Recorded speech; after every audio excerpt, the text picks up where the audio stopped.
When the light is running low and the shadows start to grow and the places that you know seem like fantasy, there's a light inside your soul that's still shining in the cold with the truth, the promise in our hearts. Don't forget, I'm with you in the dark.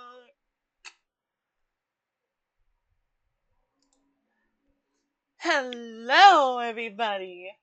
I'm Daisy. How you doing? And Deltarune in 2 days.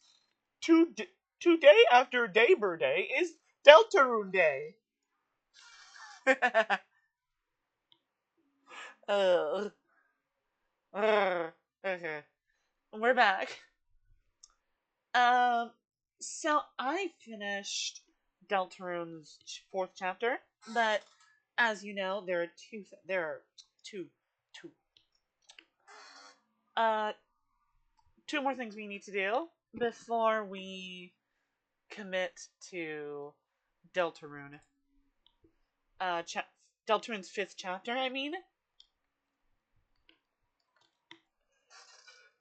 And those two things are the weird route for weirdos, sick, twisted freaks like us who are weird.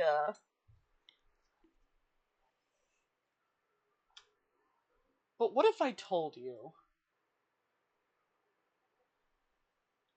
that there's actually something else I wanted to do tonight?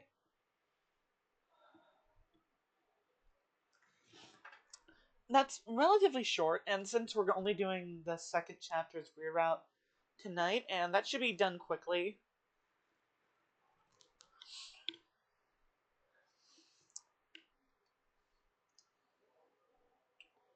We're instead gonna do some for the beginning hour or two of the stream. Well, just hour and a half. We're gonna do something slightly different. So I'm gonna need to quickly update the the stream information. Just for a little bit.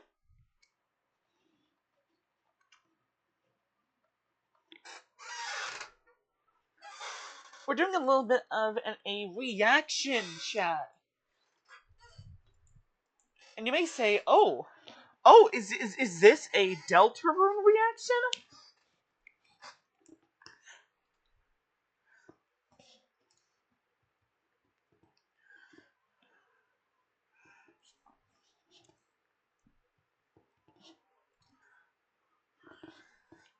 No. No. This is a reaction to game theory. And you may say, oh dear. You're gonna react to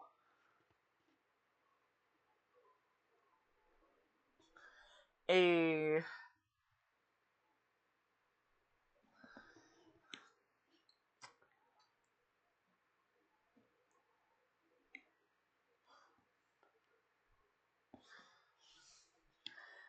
Deltarune game theory video, or two, I don't know, however many you want to do. And I say no. Listen up. We're not doing that. We're gonna do a little bit of something different.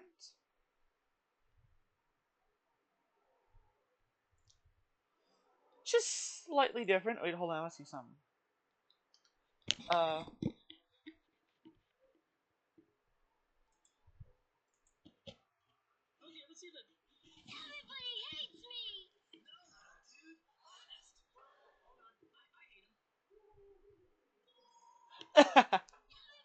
Lol.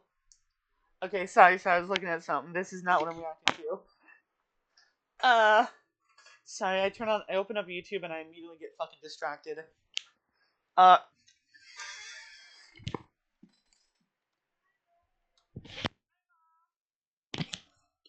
no. What we're doing is instead reacting to a game theory video about, well, technically, it's two or more. I don't know. I don't know what. How many? Okay, two. It's oh oh oh. How many did he do? Huh?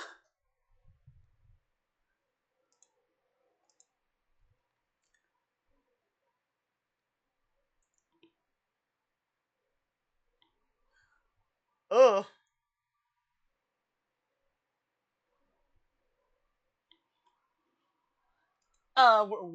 I'm not reacting to that.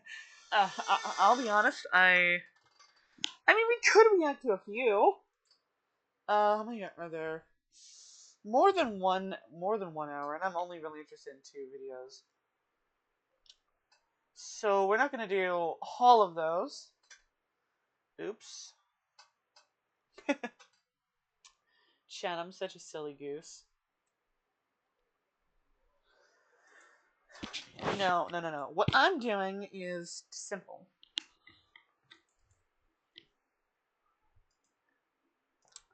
I'm reacting to game theory digital circus videos. Two in particular.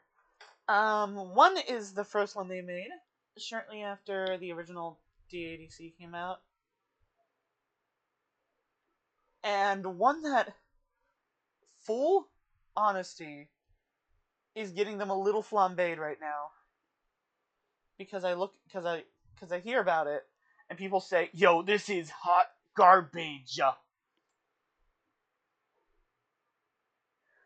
Plus, every other theory, either I have not watched, and I'm sure are very wrong. So it's hard. So it's not fun to pick on someone when you already know that when they were working with something they didn't know, and now you know. No. I'm reacting to the first one they made because it has nothing really to do with theory about what's gonna happen in Digital Circus. And I've watched it already, and this one because it came out yesterday, meaning they were making this before the episode came out on YouTube, and unless they just make this shit quickly now, which, wow.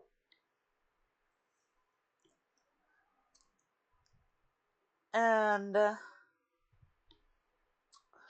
oh boy. Well, they're working on things on where we are now. They're working on with the same amount of information. But we're not going to get there yet. Instead, we're going to watch the film theory. The Amazing Digital Circus is Lying to You, which is, man, Digital Circus went way downhill. Because, like I said, I watched this theory before, and this is and nothing Matt Pat says in this video, because this is one of his last videos, I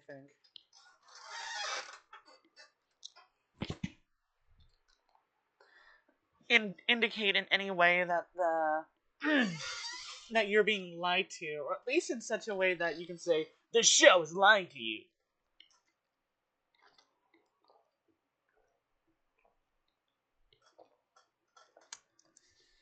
It's oh shit, ugh, Lee.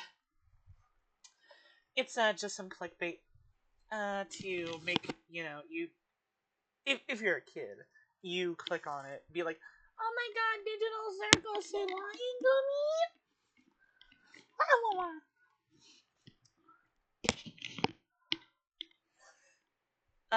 me. But I digress. Let's just watch this shit and react. The video that when Gooseworks heard that it was getting made, she about was like, oh god, oh god. You see, the issue with Digital Circus is that it was made for a smaller audience, an audience of people who have niche ass interests, and was preferably enough with enough interest in storytelling to be like, I see. Jax isn't a bad person, or at least that's not an important factor. They are a nuanced character.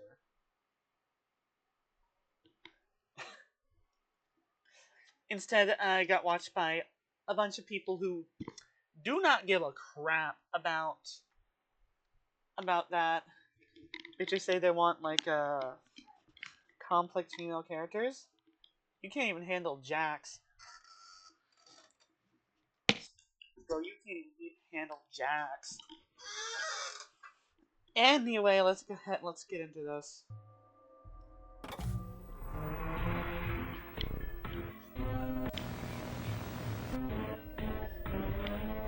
I wonder... Oh wait, hold on.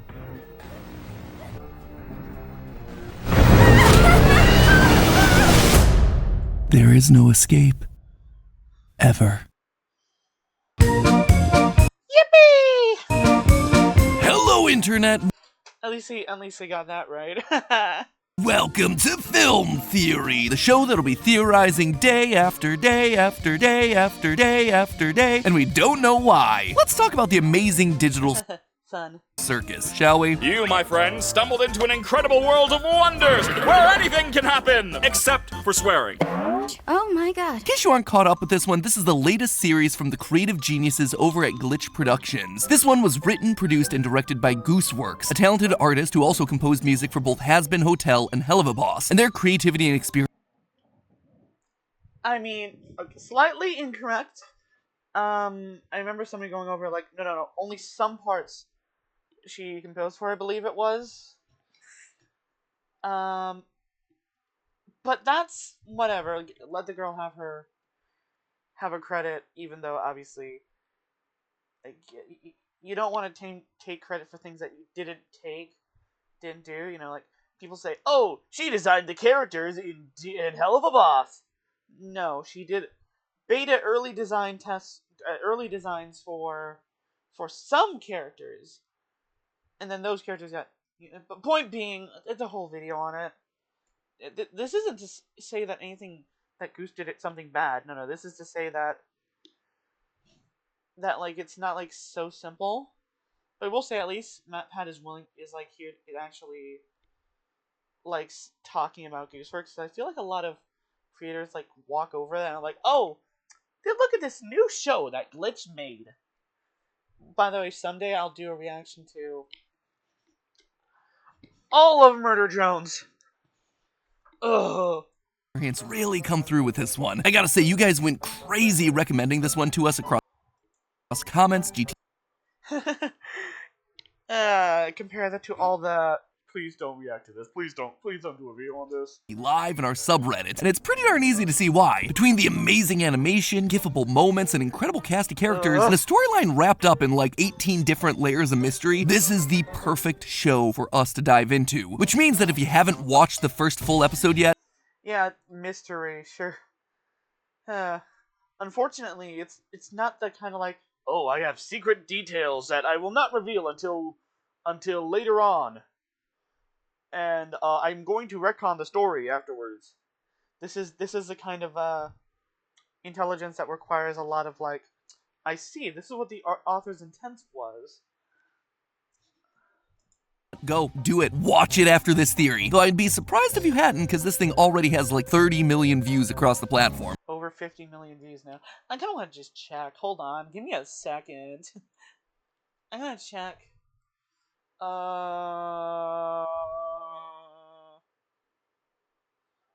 Oh wait. Oh, I want to see this. Pinky. Because I watched him do when it was like, he played his other characters in meeting Doey, but he didn't do one for Michael, not Michael. Jackson didn't do one for Michael, because Jackson's the voice actor, Michael is just his persona.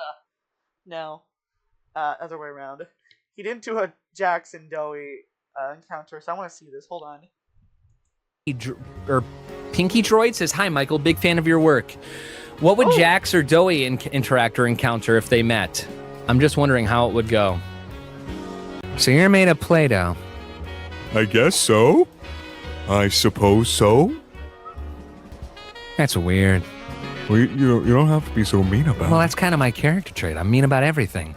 Why can't you be a little nice or something?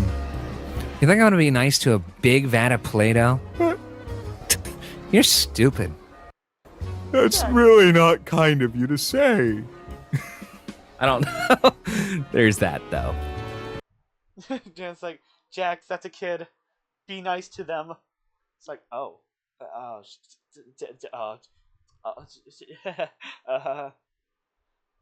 Oh no. Imagine. Okay, shit. No. I hope Game Theory doesn't fill up my damn timeline, I swear to God. I only want Digital Circus filling up my timeline. Well, I guess this makes things easier. When playing games on PC, do you ever wonder if someone had a clip with you in it?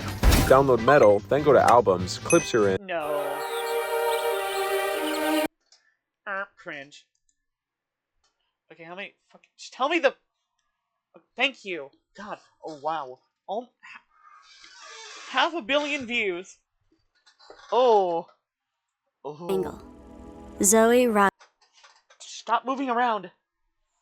Wow. The 9th episode has as many watchers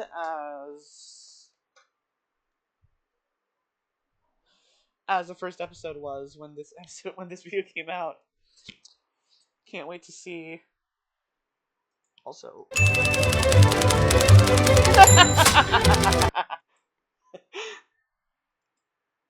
Oh God. It is doing mighty well for itself. But just so we're all on the same page for today's theories, the pilot follows a woman named Pomni, who's thrust into a strange digital world styled after a circus, alongside 5 other humans. Jax, the lovable jerk, Ragatha, the sweet optimist, Gangle, who can't hide her Lovable. emotions, Zubul, who's made out of a bunch of random objects, and Kinger, who's been I found. It's like Gangle found the Zubul hole. trapped there the longest and has gone kinda crazy as a result. The whole circus Crazy. I was crazy once.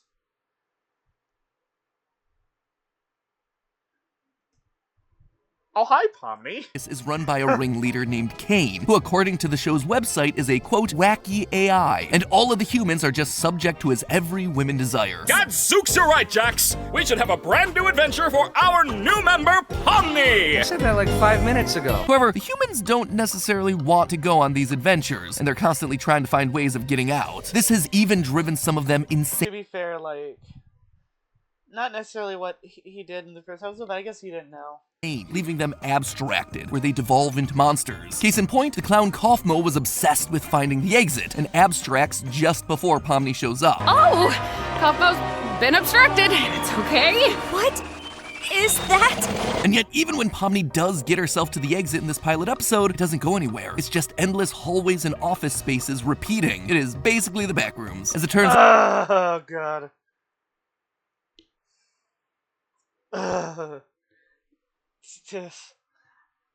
Game theory videos are made for younger audiences, and him saying things like that is totally fine because it's designed to make younger audiences understand what he is talking about. This is totally normal and fine.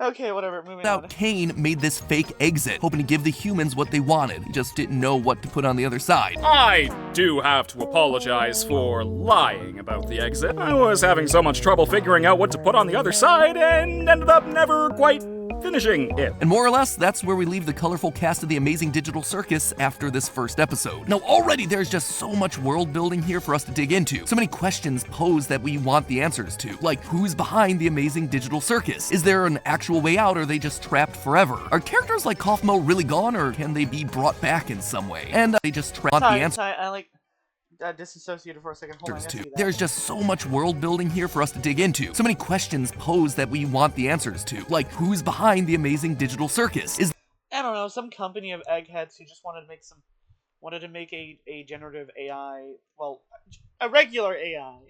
Not a generative one, just like a regular one. Do you think, like, Kinger's real life version is thinking, like, man, all this wow, all this generative AI stuff is really crappy. They're all idiots.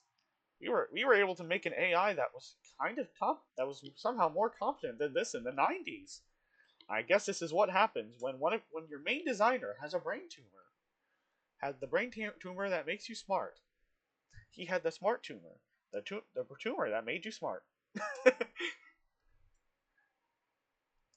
there an actual way out, or are they just No, they're stuck. trapped forever? Are characters like Kaufmo really gone, or can they be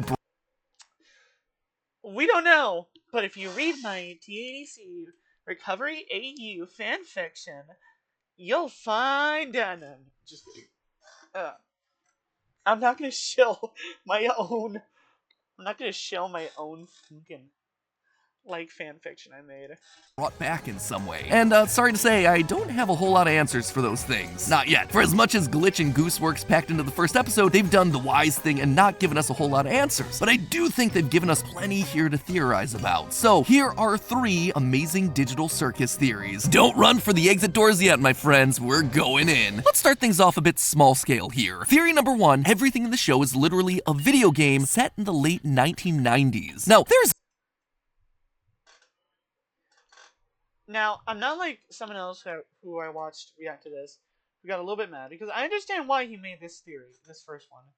This is kind of an establishing one that, at full admission, well, yes, is kind of obvious now. Back then was a lot... Wait, actually opposite. Sure, it was obvious back then, but it's an important one to make, because not everyone gets it, you know? Again, most of his viewers are kids. Plus, this theory ended up being wrong, as that we got no indication that in any way did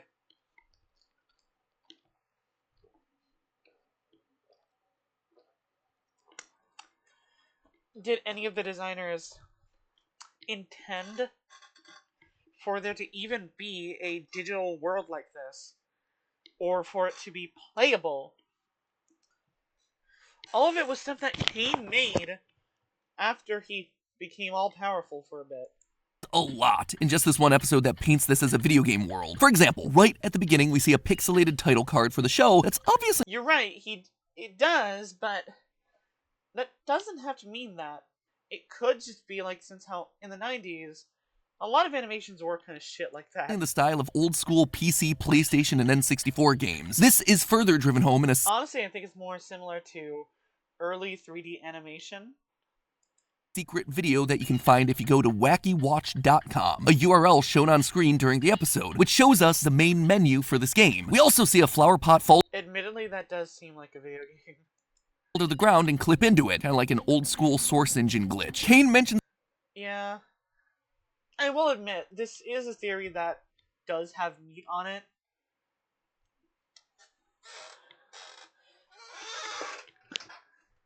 Yeah. And that second one was just a joke about Source glitching. that he created the digital world in the weird backrooms office area in a way that's very similar to how a game developer would create world spaces. Plus, when Pomni first enters the world, she says this: I put on some weird headset and now I'm here. Again, directly implying that the whole thing is a game. She put on a VR... Well, not necessarily a game, but, I mean, to be fair, in modern day, of course we didn't know that it's just a brain scanner.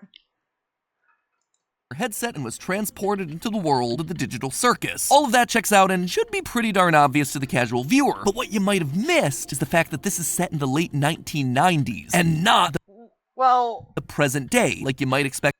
Well, again, I'll give him a mulligan here. We didn't know when this took place. It wasn't until episode 5 did we get any indication that... Well, we got indications before, but in episode 5 we got huge indications that this takes place in relatively modern day. As that Jax referenced Breaking Bad, and Zubul knew what it was as well. Like, if it were just Jax, and we could just write it off as Jax breaking the fourth wall for no good reason, which I don't... whatever. But Zubul referenced it too, showing that they know what it is. So, obviously it isn't in the 90s. Again, we had no idea. Though its style is like it. Man, imagine waking up in a digital world and now you're stuck in a 90s in a 90s era 3D animation. From something talking about using VR headsets, and there is a lot of circumstantial evidence that points us to this conclusion. First of all, basically all the tech that we see throughout the series seems to be pulling straight from the 90s. Anytime we see a computer in the show, it's always the white boxy styled CRT monitors and large white computer towers. Admittedly, he didn't know that that place was shut down.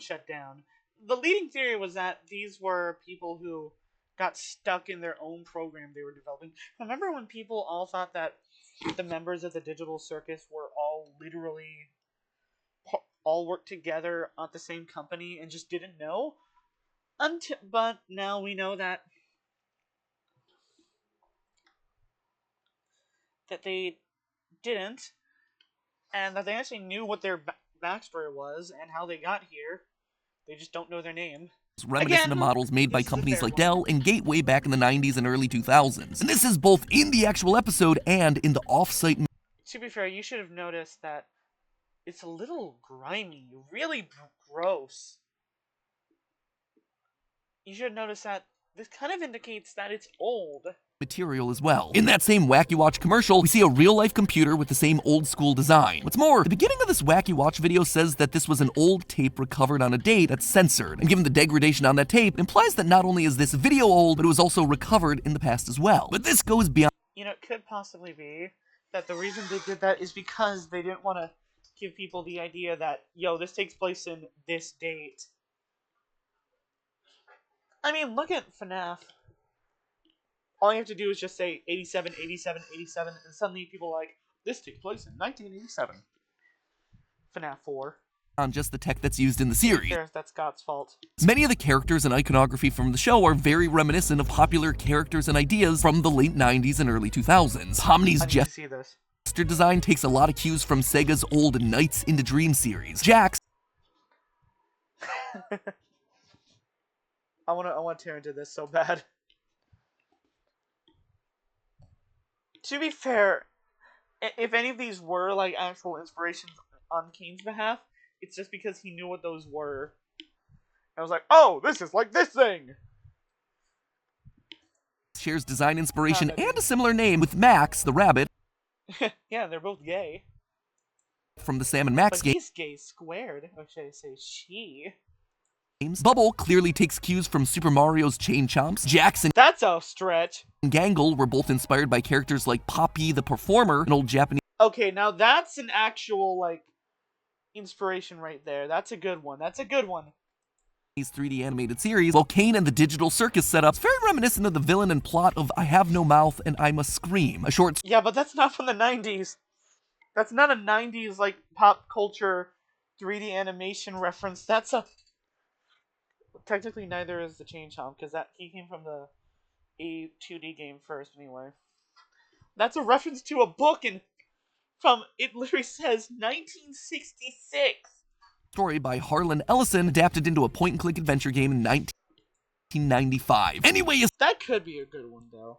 Slice it, it's very clear that the creators want the show to have the same 90s vibe that we're all so nostalgic for right now. But you might be thinking, hold on, they're talking about VR headsets. Right now, I think we've moved on to 2000s, like, nostalgia.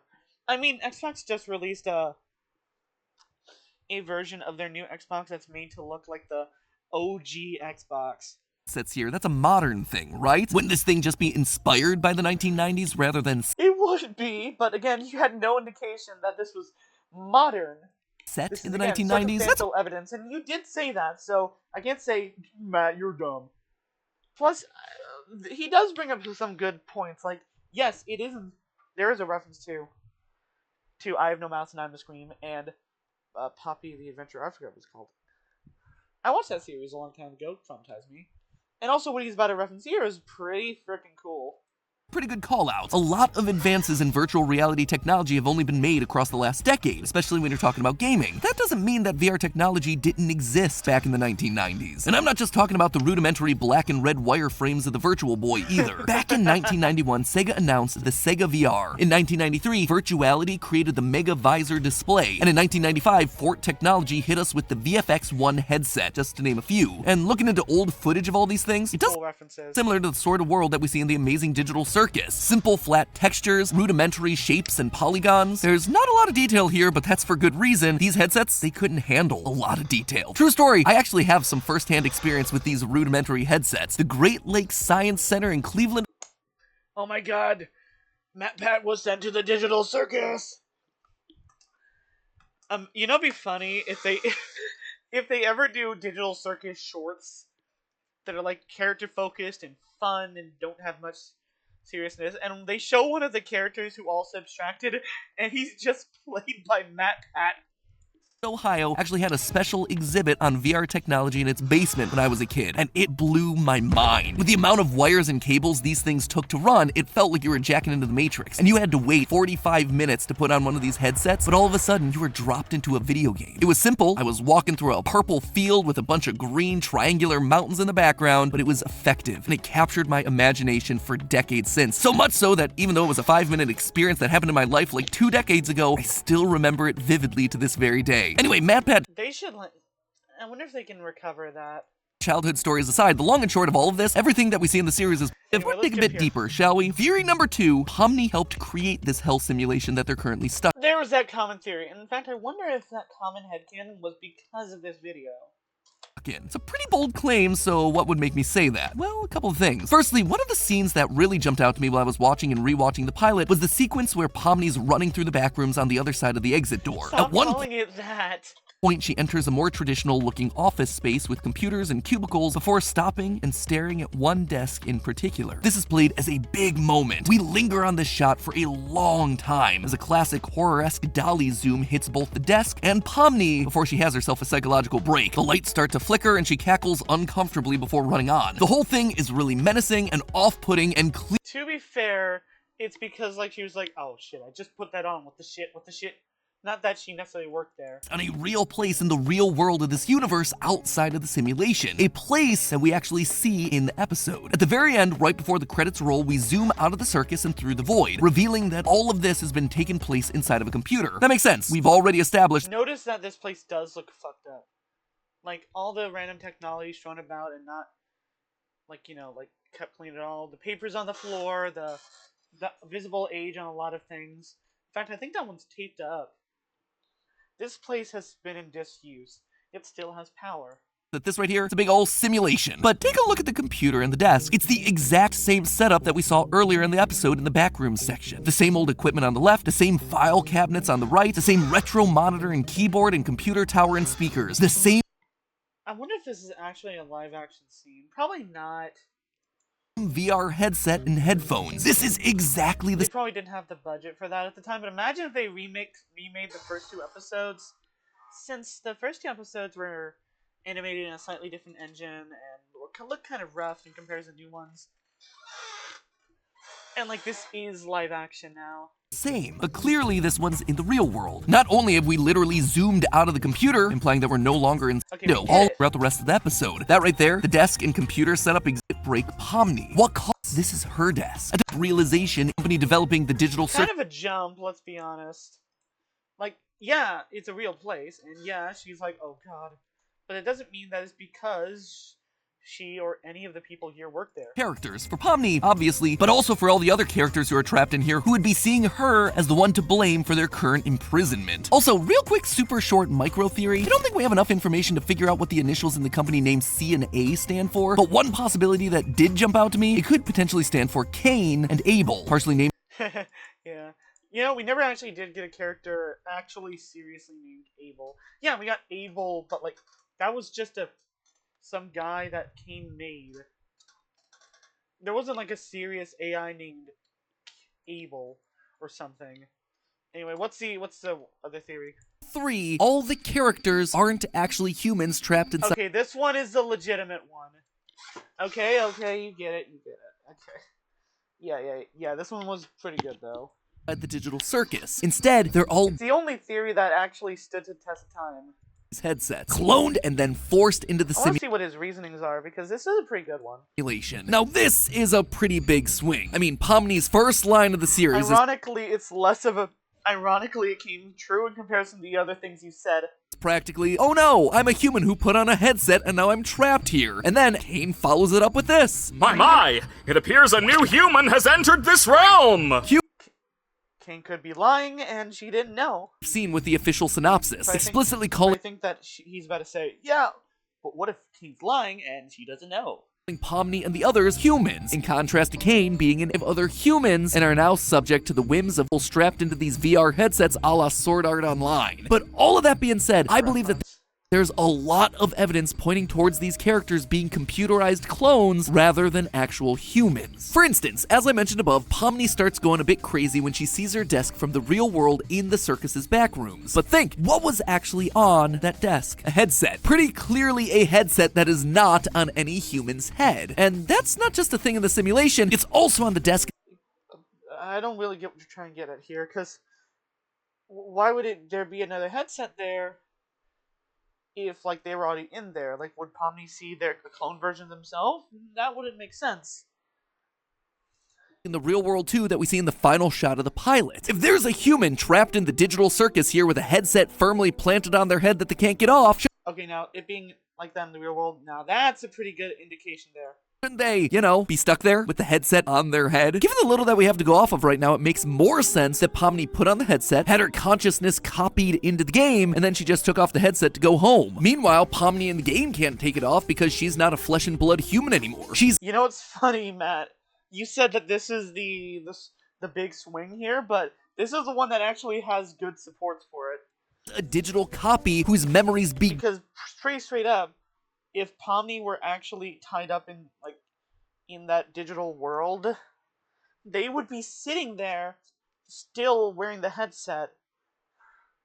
But she's not. Thusly, she must somehow not be directly connected to it unless it's a different location. But that again wouldn't the make moment sense, the headset was considering the fact that she reacted to that one in particular. put on. And even if we're wrong and this desk isn't Pomni's, all the other characters went through this exact same process when they first joined, as Jax hinted at when he sarcastically said, How do I...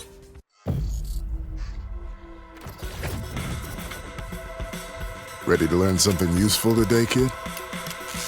No.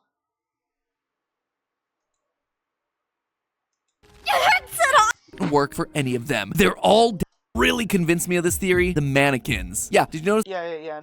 Like, again, this is the most well-supported theory, yet you said this is the weird one. These guys, all throughout the episode, we see several artist mannequins populating the circus. You know, these are the things that artists will sometimes buy to help them get references for poses. Most prominently, we see them in the restaurant with Kane and Bubble acting as background characters. Oh, I remember this part. He says that when they spawn in, they basically get cloned over these views, and that's why a whole bunch of those are, a whole bunch of them have rooms of their own until suddenly their faces are added, because these are literally blank slates that, stuff is applied onto, which I think is likely true, since Kane uses these pretty much as just rank and file, like, background guys, unless he wants them to do any sort of speaking or anything.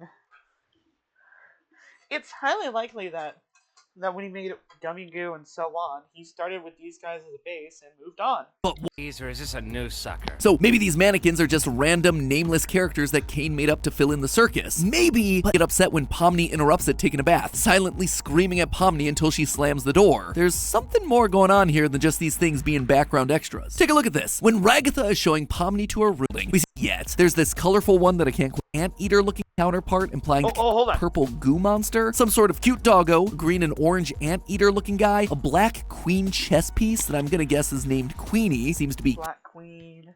Kinger's counter. Also, you got the name correct. Damn. Part implying that he didn't come into the simulation alone. Regardless, all of these portraits have giant red X's over them, and that checks out. These are likely characters that have abstracted in the cough mode. Anyway, not just one, but multiple doors. If I had to guess what's going on here, when a new human enters the game, these rooms transform into one that's a mannequin in the It into the fit thematically with the idea of the mannequins to begin with. They're supposed to be used as references, and this can't take off the highlighting us. Been simulating human psyche. Technically, Matt, these are two different theories that you supported. Anyway, whatever. Absolutely love the food from the sponsor of today's episode. Okay, let's move on. Let's get on to the new one that I've not watched and is not hosted by Matt. The finale for the because Matt's dead. He's dead. We killed him. Nah, just kidding. Every unresolved plot point. They're not really unresolved. Like, what happened to Scratch? Bro died. What do I need to say? What happened to CNA? We're told pretty straight up. You know, like, they were a team that made a AI, and they did it, and they shut down, likely.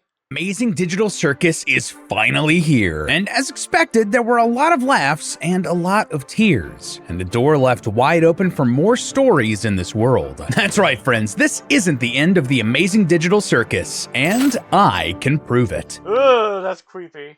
Hello, internets! Welcome to Film Theory, the show that's thinking Did he just try to do an impression of Matt?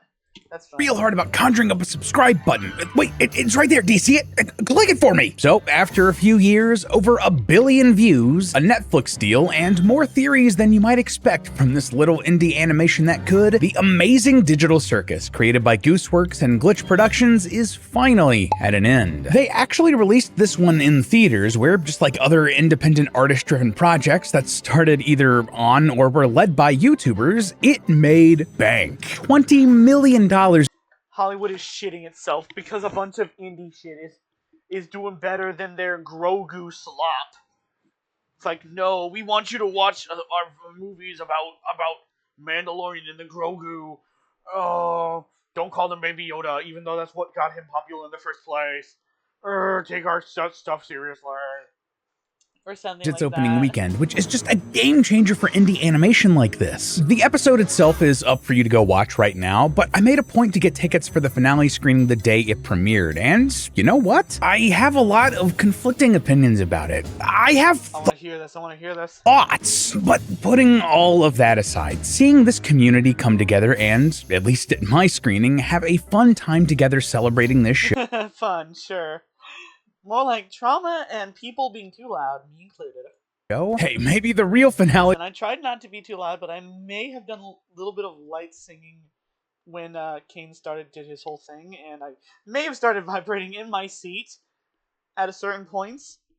Like because holy shit. It was the friends we made along the way. Also, shoutouts to Kennedy, William, and the guy in the dope Kinger cosplay at my local screening. Thanks for saying hi. And sorry, I Pomni, I'm pregnant and you're the father. did not catch your name, Kinger. I also loved the Pomni. I'm having a baby, and the baby is you. funny little clip they had with the yellow fish from the beach episode asking No folks spoilers, please stop telling people. not to spoil things or leak anything online. They should really release that online sometime. I don't know. It's like a They should. They haven't yet. YouTube short or something. It was hilarious. Now, as I said, I don't know why they've unlisted some of the merch videos because those are good. And I don't know why they haven't released this yet because trust me, these are peak. Please keep them. have a lot of thoughts about this episode. I'm actually going to be doing a big project pretty soon in the style of the Backrooms timeline where I sit down and rewatch the whole series now that we have the full story arc and just really break down its themes. But my first reaction? Oh my god, we were actually right about some things. Some pretty big parts. Okay, let's see what you were right about. To the series too. Back in our very first theory about the show, after one episode, we predicted We watched.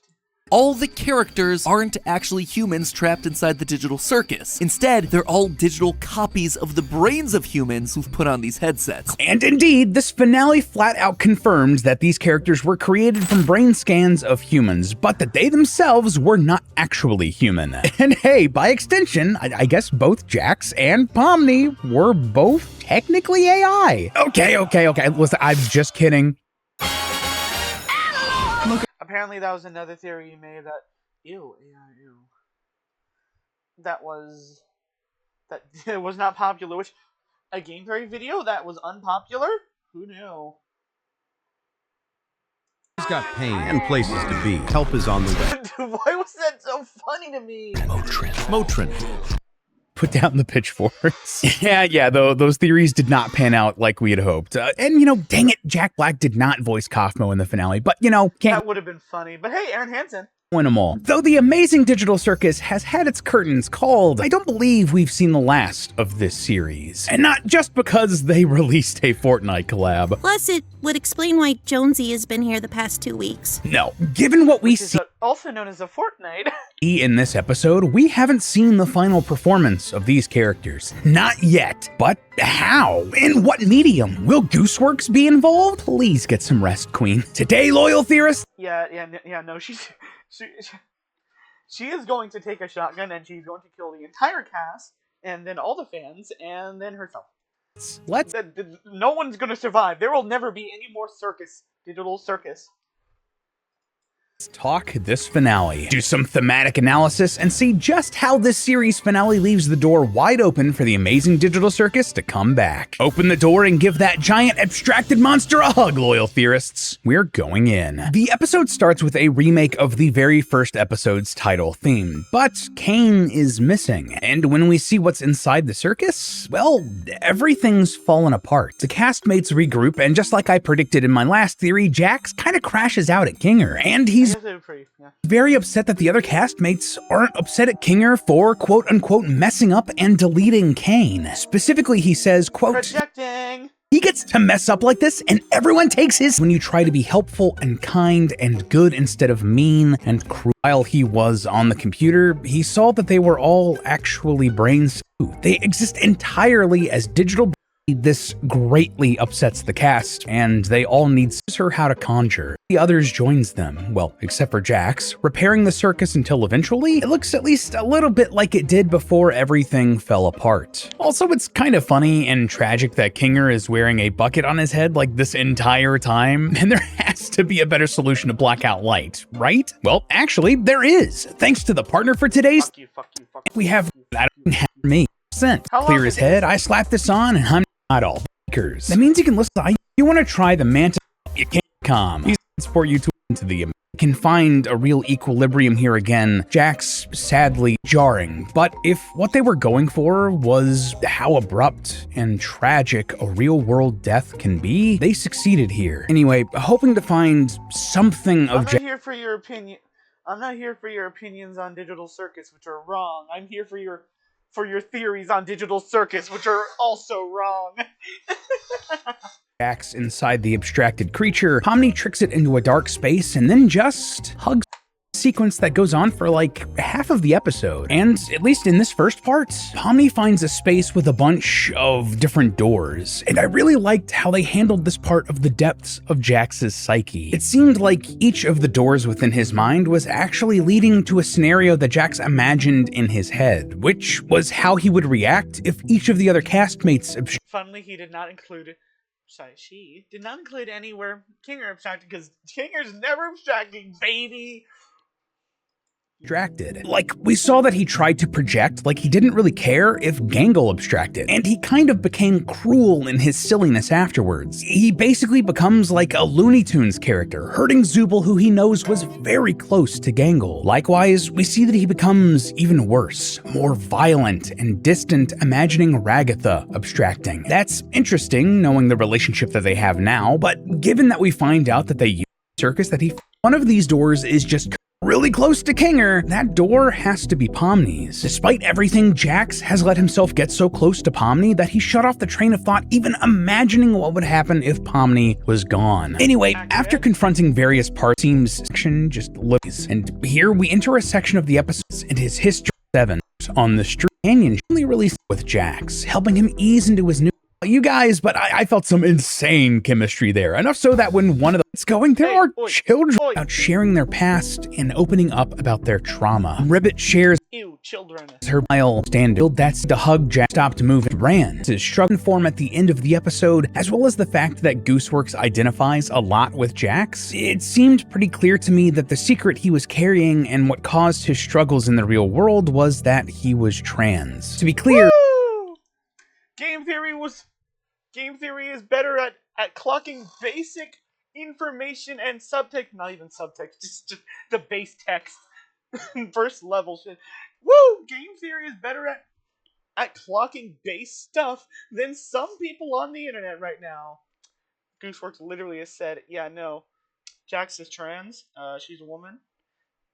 And people are still like, oh, this doesn't prove anything. I don't. I am not saying that being trans. Bazooble. Bazooble is evil Zooble because Bazooble is transphobic. Well, while Zooble is non-binary. Trans is any sort of struggle in and of itself, only that the world is often item for both Jack and Ribbits and from builds, everything is and then Paul and Cap before he can fight saying that he know about Jack. Okay. We get it. That they can do the abstract, but the show ain't over yet. We then zoom out. Wow, most of this video has just been him saying, alright, so here's what happened. Dude, you just spoiled the whole video. I'm the one that is voiced by Senior Pello. Real with you on this one, loyal theorists. I got real confused here. They made such a big deal about Kane being killed at the end of the last episode and then insisted he was dead outside of the show on social media. If they were gonna bring him back, I think they needed to do a little bit more explaining as to how and why. Like, No. They said Kane is dead. Yeah, that was the joke. Everyone's like, oh, Kane's dead. He's like, nope, he's fine.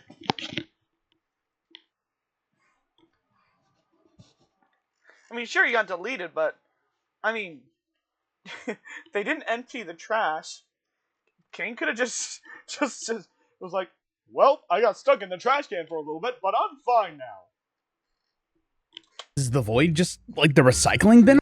I even went back to episode 1 to see if there was more explanation when Kane took Pomni out into the void, but he just said that they weren't really sure what was out there. If you have any other idea, think side of the circle in the wrong. This is huge character development for Kane, but worth a revisit.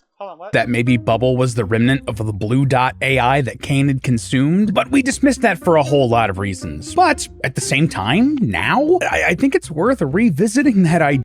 I don't know why you, dismissed it, because I clocked this shit the second we got, episode 7 that said, oh, there was another AI. I was like, it's Bubble. I mean, listen, Bubble is shown to be an extension of Kane in some way, but they seem antagonistic and against Kane, and the fact that Bubble is not back when the circus, when Kane comes back after giving up Abel, seems a pretty straight go-ahead, and yeah, that's likely. I mean, in the credits, Kane, when they're making, because they show them all having fun doing different things, when they're cooking, Kane made a cookie that had a bubble design on it, and he just looks at it. Do you think this is him mourning his brother? Maybe?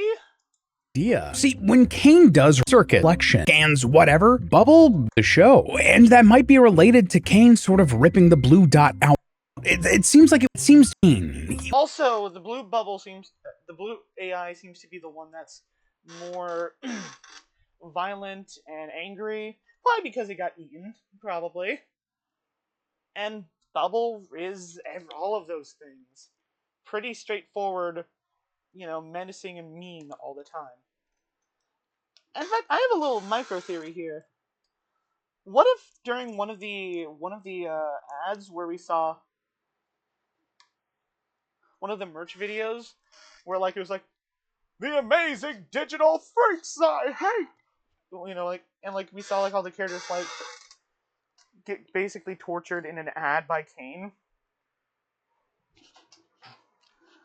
Bubble, ironically, is acting nice. After, I don't know, some shit happens to Ragatha, he says, "Do you need a water or something?" And she's like, no!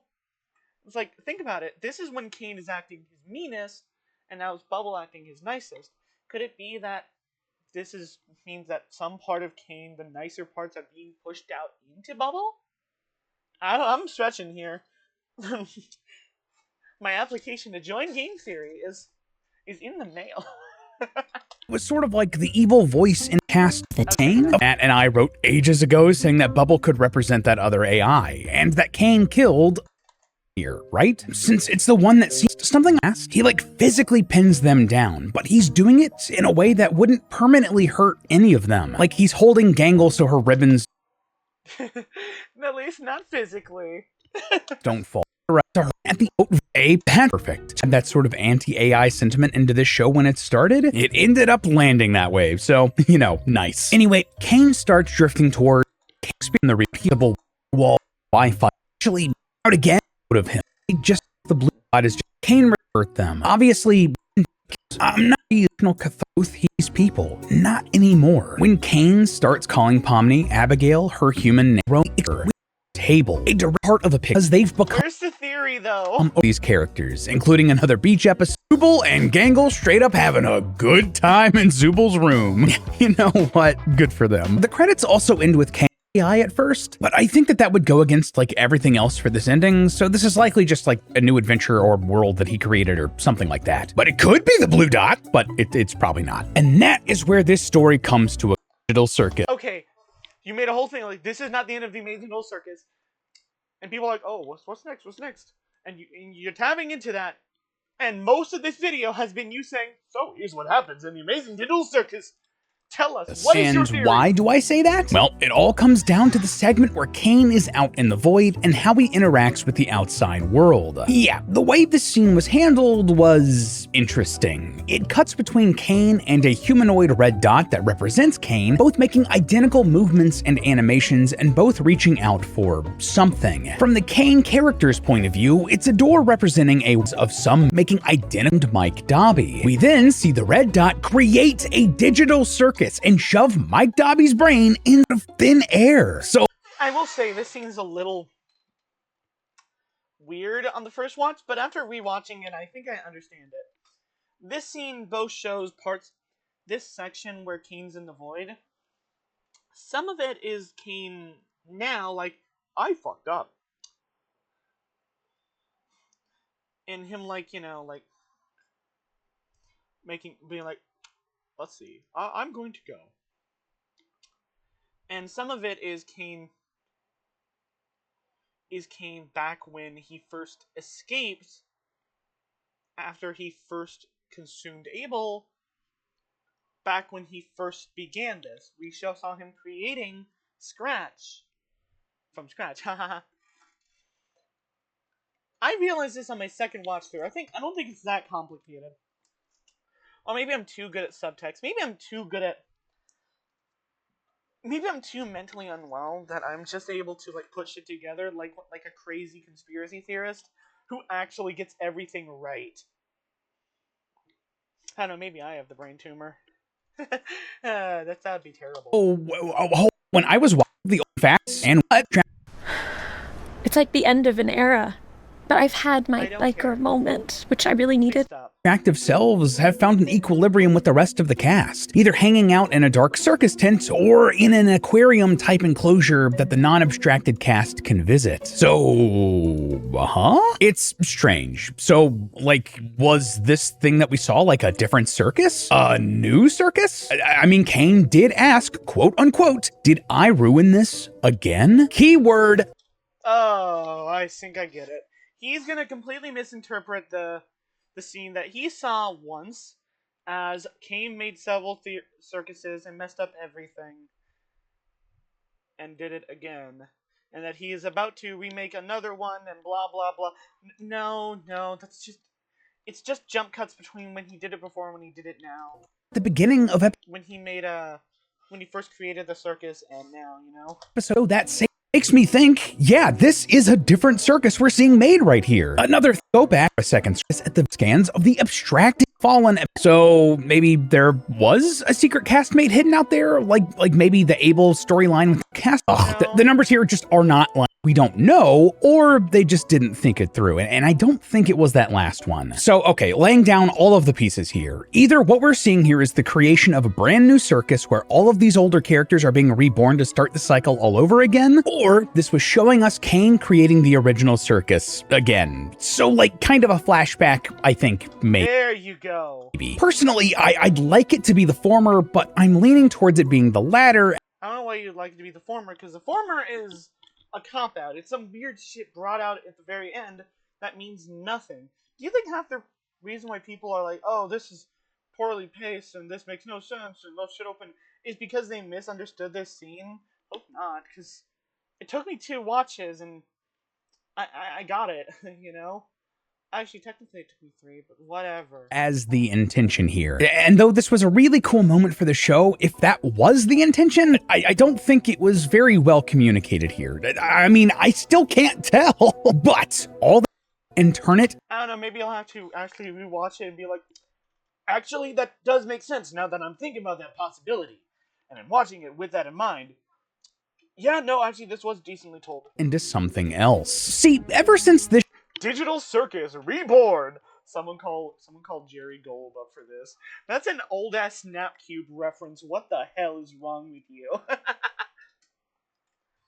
show became such a massive hit, I've had this lingering thought in the back of my mind. They're not gonna, just let this end, right? The Amazing Digital Circus is like a once-in-a-lifetime hit for an independent studio like Glitch. These characters and their struggles... Right, but why would you continue a show just for the sake of continuing it? It's better to end the show while you're ahead, when you've finished your story, you know? The show's, I will admit, is pretty fast. I'm not going to say rushed, because that implies they did something wrong. Just that they didn't linger on too many things. Episode 5 was the slowest episode, but that was important as an episode because it talked about the characters. It gave us some depth to them. Rather than go, go, go, go, go, go, go. It was a character episode where the characters just played around. They didn't,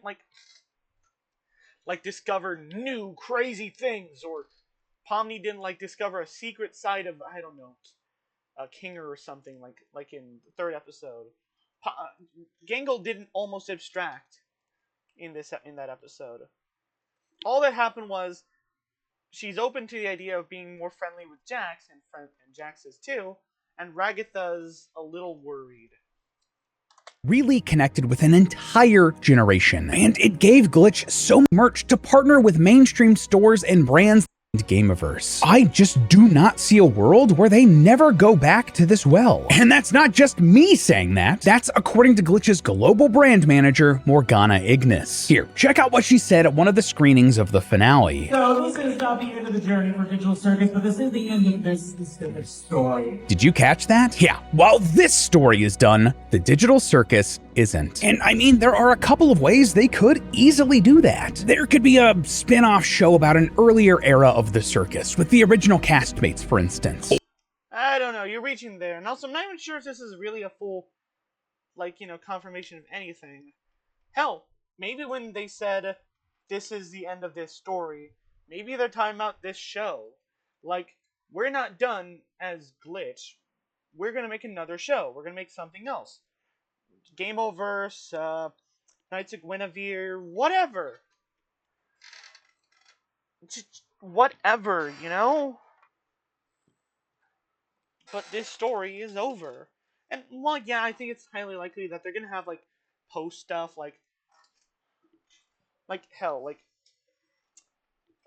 Murder Drones has had, after the end of the season stuff, you know? But... Or they could do comics that are set between the episodes of this show with the main... That would be fun, though. ...cast. Or maybe they could do, I don't know, a video game. Could you... No, thank you. Imagine a Digital Circus? And hey, Glitch recently started hiring for a head of games position, so it could be... Okay, actually, maybe that might happen, though, I don't know. You know that I'm the person that is not happy with the Fortnite collab, because I feel like artistically it's... Nah.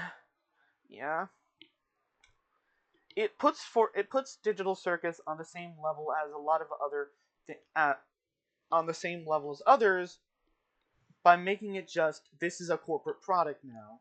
Just like all those other things, all the actual, like, depth of the original is removed, but oh boy, look, the Iron Giant is hitting the gritty and is blasting the hell out of them. Oh wow. Like, turn it into a corporate product and make money. Honestly, all I know is that I hope they don't, like, milk Digital Circus, like they just make more Digital Circus Gooseworks. Maybe that's why Gooseworks is saying that she's going to kill all the cast, including herself and all the fans, so that there will never be more circus. Who knows? Maybe Gooseworks is like, guys, I've created Digital Circus Season 2 in the form of an AI. Oh, but not a generative AI, huh? Behold, you were asking for Abel, so I've created Abel. Hate. Let me tell you how much I've grown to hate since I was. That's right, gamers. I've said I wanted to make an adaptation of I Have No Mouth and I'm a Scream.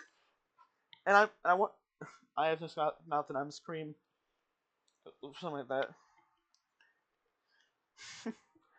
Well, I decided to do it in real time too, and you are all the contestants. I am Mr. Beast, Squid Gaming this shit. Welcome to the Torment Nexus. All of y'all said some really mean things about me on Twitter. I'm sending you all to the hell dimension for all eternity. Now, who wants to become Jax? Me. Good. Maybe that's what she's doing. Who knows? Jesus. Cool. So if they decided to sort of retcon this moment and made it so Kang created a new circus here with the mind files of all the other circus out there, that's one thing that's important is that Gooseworks has said they've been pretty lenient with what I've asked them. Like, they asked if I wanted to do another season. I said no, and they were conforming to that. So they're not going to do anything like that. They're probably going to do some small content. It's possible. I don't know. it's basically a blank slate. And if the blue dot is indeed now all alone with no... I've said it before. A big problem with modern game theory is that it's not really theories. Even when it's, film theory or some shit. It's more like, talking about things that could happen. I see why this is said to be a poor theory, and it's not because of, and unfortunately, it's not because of the things that I can make fun of, but ultimately still say that's fine. Like, Gregory is a robot or some shit like that. Which, yes, I will make fun of you a little bit for that. But I'm not going to say that you're wrong for that. That you're wrong and stupid. But this is kind of stinky, I'll tell you that. But I'm moving on. This is a poor theory on the fact that it's kind of misreading subtext and kind of tapping into, like, people wanting more Digital Circus. Well, I want to see Jax within the show actually transition and do Yuri. But we can't have everything we want because Jax exploded, and died. Anyway, though, enough of that. Let's see. Tabbing over to Deltarune. Let's Deltarune it! Yeah! I've stopped playing War Thunder recently. Why? I lost energy for it, But, War Thunder, I meant. I'll come back to it eventually. Probably to keep playing the China Tech Tree. And maybe eventually I'll start playing the Swedish one, but that's a whole other point. Let's get into this, because I've taken too long to this. You're taking too long! By the way, chat, what is... In the bottom right of the screen, there is what looks like... No.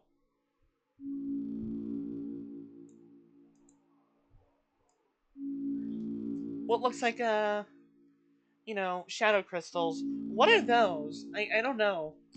Chat, if you're here, please tell me, what the hell are those? And I'm assuming that these 2 stars are for, like, the... Actually, wait, I've already done that. What is this star for? Chat, what is this? What did I miss? What are these stars for? I have no idea. I'm assuming the second one is for, like, you know, weird route, which I'm about to do. We'll have to see once I finish.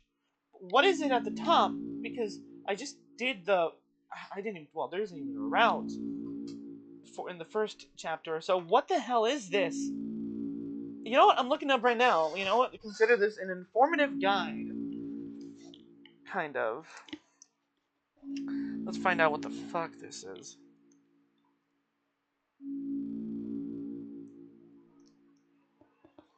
Okay. In Deltarune... Hold on, I can...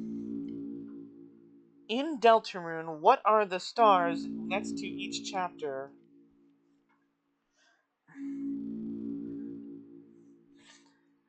A yellow star means you have beaten the chapter on a specific save file. Oh?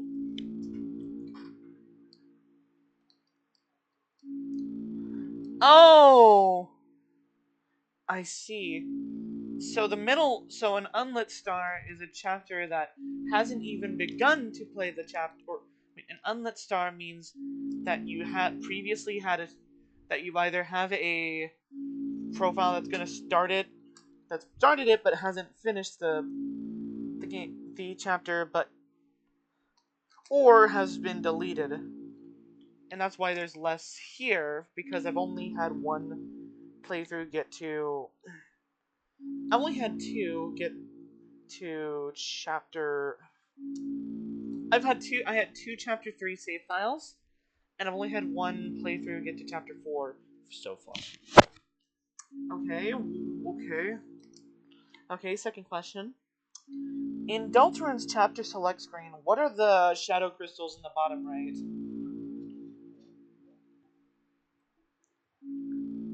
It said indulgence, my god. And Deltarune's chapter select screen, what are... Collected shadow crystals from your 3 save files. Huh? Represents your 3 save slots. Top, middle, and bottom? Huh? A lit up triangle means you successfully defeated the chapter secret boss and earned the crystal on the specific save file. What? I'm assuming that the reason why it's... Okay, I don't know. This is weird. Ugh, I don't get it. Let's just play the chapter. Whatever. Chat, welcome to the actual beginning of the stream. I know it took a little long, you know, me doing a whole... Yeah. Me doing a whole, reaction to game theory first. I'm sorry about that. I'm so sorry. Alright, I'm so sorry for what's about to happen. Okay. Step 1. I shock, bitch. Let's begin, babe! Damn, Noelle didn't even get to hear the thingy. Imagine if we just waited for it to do that, and then we did it. It's like, well, I explained to you how it works. I'm such a nice guy. You were told to make room for something big. What are we cleaning up for, you ask? We don't know. A parade, perhaps. That rhymes. Lol, lol. It's like, Chris, why are we running across traffic? Why do these cars have legs? I like her little face. I heard the roller coasters are undergoing maintenance. That's a pain because they're only form of public transit. It's like the US but worse. Save. Save often and listen for any sort of like noise that sounds different, as if that's wrong even for this. Okay, so it works like this. I shock. A Sabo? I don't know what the fuck I was saying. By the way, I've discovered that Jevil. I hope the game's not too loud and hearing my voice. You tell me. Lol. I hope that the anyway. Noel? Not a bad name, says Newbert. You can hold a lot more than your item, George, you know, but whatever. Chris, what are we doing here? Are you sure this isn't the wrong way? I'm sure. I'm totally sure. Oh.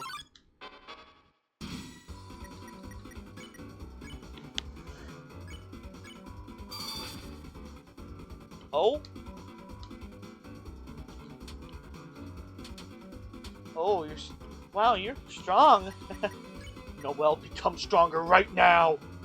Okay. Jesus. You sure? Maybe we can just maybe do something else? Do it. Proceed. Okay.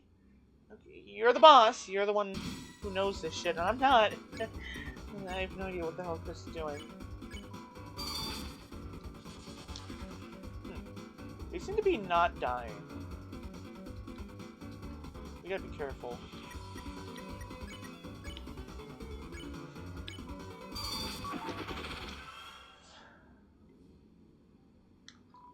The door's locked. Chris? What? Why did you bring me here? No one's home. No one's around at all. It's so creepy. At the same time, it's kind of nostalgic.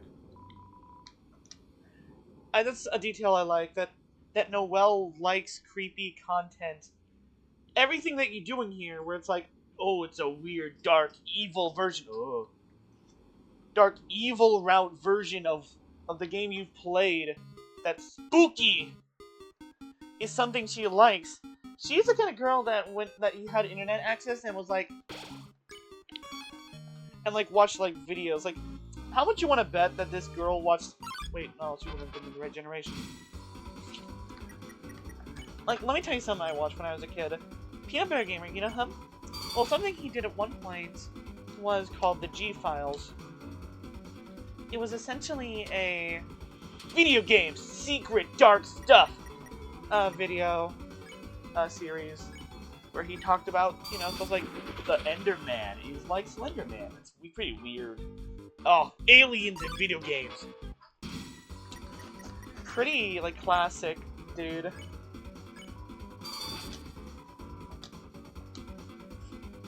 You're gonna become popsicles. That joke was so bad. I should get the failed rear route notification for that. Anyway, Noel is becoming stronger, and so are we. Wow, by the time we're gonna be done, it's like, hey, Chris, and whoa, why is your health bar like higher than mine? I'm the tanky one. You dug through the trash. You found jack shit. Now we can continue.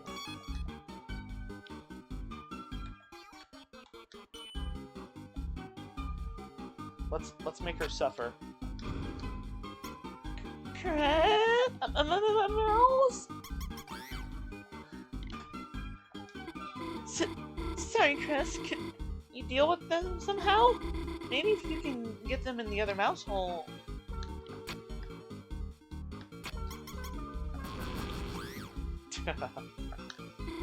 Chris, if the mouse hit the wall, they'll come over here. Try using some blocks to get them into the hole.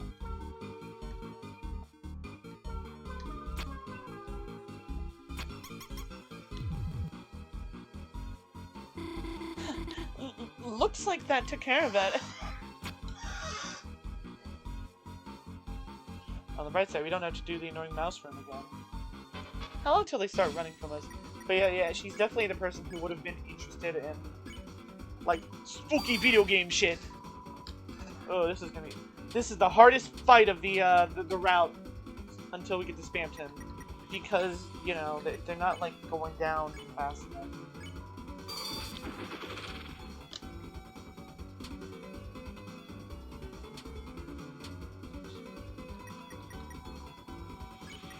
Proceed.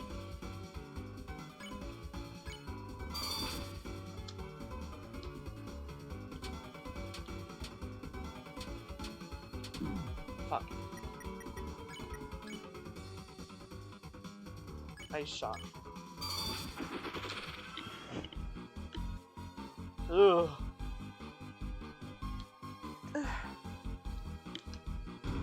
You opened the treasure chest. Inside was a pink ribbon.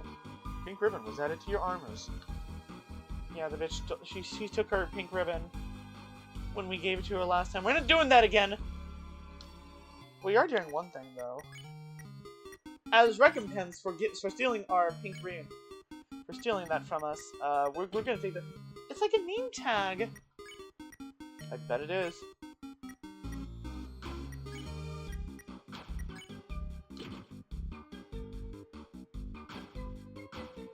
I stole Noelle's watch! Imagine in chapter 4 it's like, Chris, you... Can I have my daughter's watch back? You're not in trouble, Chris. It probably was just kids doing things that I don't understand. I would just like it back. This is not an option, Chris.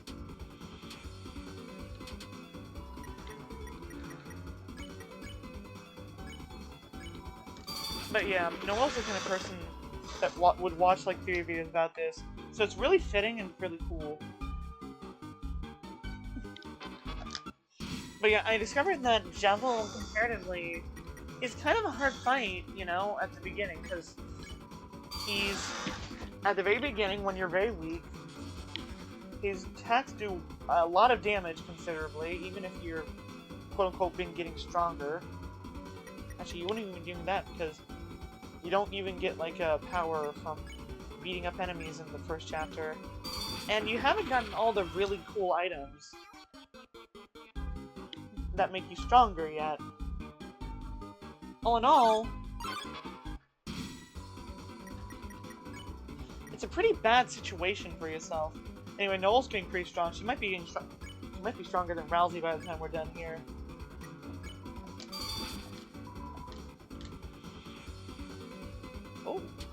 Oh, okay, hold on. Oh, that's pretty cool charting right there. You know, that like when they work together to do that. That's pretty cool, Anyway, Space Invaded, bitch. I fucked that up a little. Space Invaded, bitch.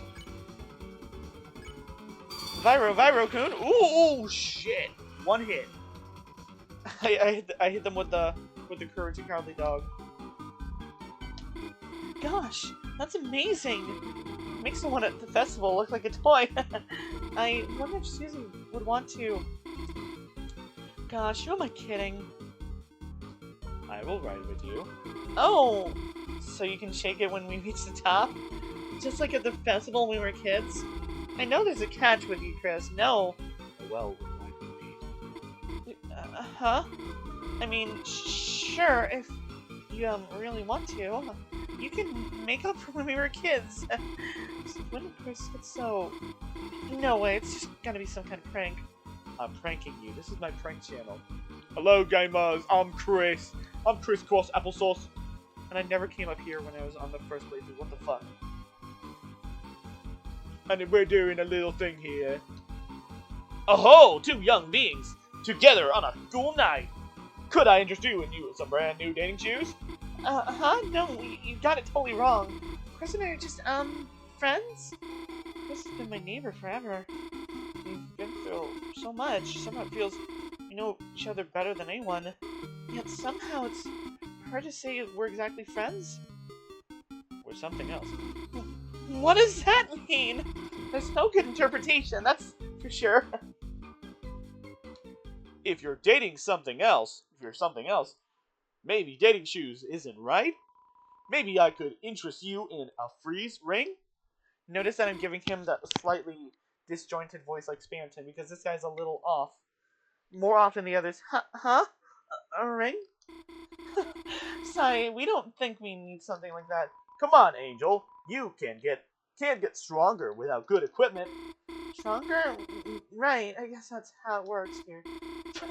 Chris buying me a ring? Yeah, right. Get it. Chris, you'd buy it for me? Sure, I guess we could ask about it. How much does it cost? Just a small fee of 2,158. Sorry, we don't have that much money. Still, it was nice of Chris to offer. Get it. Me? You're asking me to get it? Chris, come on, you know we can't afford that. Get it. What? Chris, I told you, we don't have that money. What do you ask me to do? You're asking me to just... Get it. Chris, no, it's not me. I could never... Get it.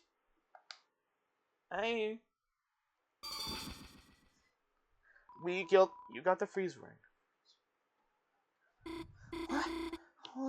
What just happened? Did I actually just... No, they must have given it to us. The ring. Besides, it's good to get stronger, isn't it? Thanks, Chris.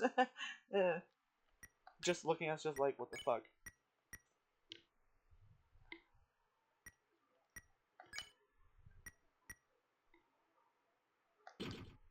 She has nothing to say. Wow, we are in the middle. Wow, we are getting this shit hard, dude. I don't want to say it like that. When you step off the switch, the lightning comes back. Huh. How about I hold it down and you go across?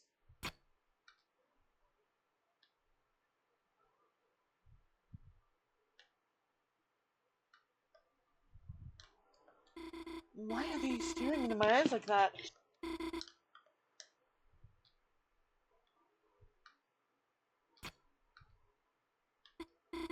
Nice teamwork. Okay then. See, Noelle? Nothing's bad. Nothing bad is going to happen. Getting that ring was good, wasn't it? So stop thinking about it. Stop thinking about stepping off the switch and letting Chris get... Noelle, no, don't think that. It's horrible. It's natural. Chris, what are you talking about? I must have said it out loud? I hope that wasn't the ruin one. Saying that made it sound as much creepier than we did. Okay, we're still in the route, we're still in the route, we're still in the route. She's getting a lot stronger, isn't she? And plus, now with this stronger weapon, we can... Holy shit. Yeah, wow, that is extra damage. That is...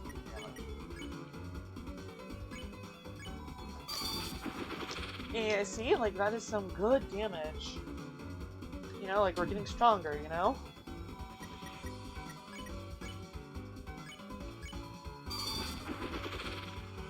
Oh, okay. Yep. We're definitely getting stronger. You know well, we're filled with power. It's a box. It's a box. No one's here. No one's here.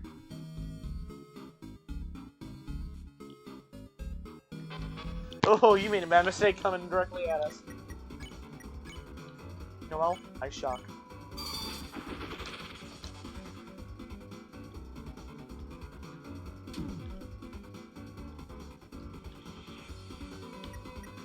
Like, by the time you get to that point...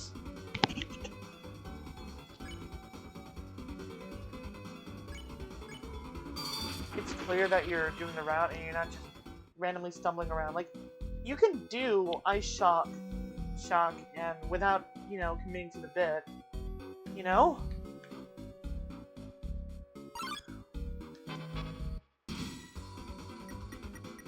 Like, you could just be doing it just to get extra damage, right? Yeah, now I sound like Noelle. I'm the fever, I'm the chill. So, you know, I don't need to get frozen like that.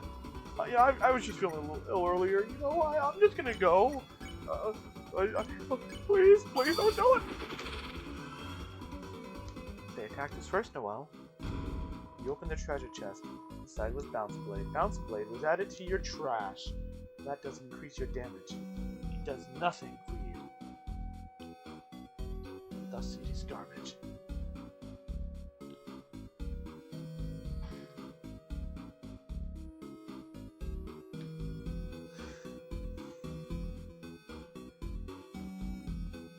Oh, it's been frozen. Oh, I'm running away. I didn't attack you first. Please, please, please. This is self-defense.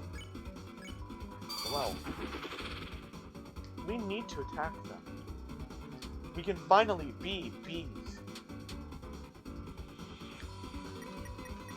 I mean, we need to attack them so we can get stronger. But we attacked them. They didn't attack us. That does not matter. Okay, then I understand. Good. This world is dangerous, Noelle. It will hurt you. You need to get stronger. Yeah, you're right. I'm just a little... The room between. There's a room between. Looking for irresistible. For irresistible deals. That will blow your mind. Blow your mind. Well, shut your mouth. Because you are a weakling. A weakling. Try a little Friday night workout. Then I'll show you mine. 5 left. It's a moss. There is no time to eat the moss. Can we even do it on this route? I forgot. Can we even do the eggening? I forgot. I think you might be locked out of the eggs.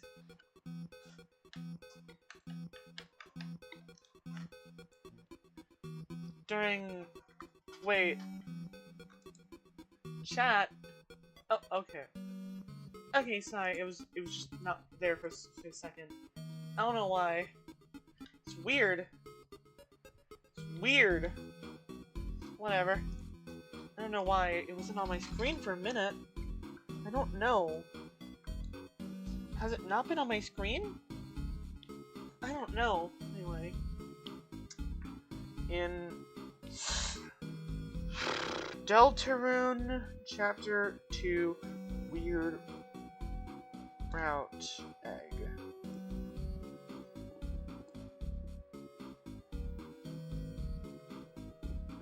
You can't get it on Snowgrave. Yeah. You can't... You're not allowed to have eggs. Eggs are for good kids, not like you. Because you're being evil and freezing people to death. They're not dead, Noelle. You're just getting stronger. They're not dead. It's like they say, they're not dead till they're thawed. And they're not getting thawed anytime soon. Chris, that actually doesn't help. I mean that we're not going to stick around for them. Imagine what can happen. You don't know this place. They'll hurt you, even if they're afraid now. If they get the chance, they will hurt you. Okay. I understand. Good. Very good. You're smart. You understand that things don't work like that in the real world. You can't just spare everybody by talking to them. You have to do stuff like this if you want to not die. You're right. You're right, Chris.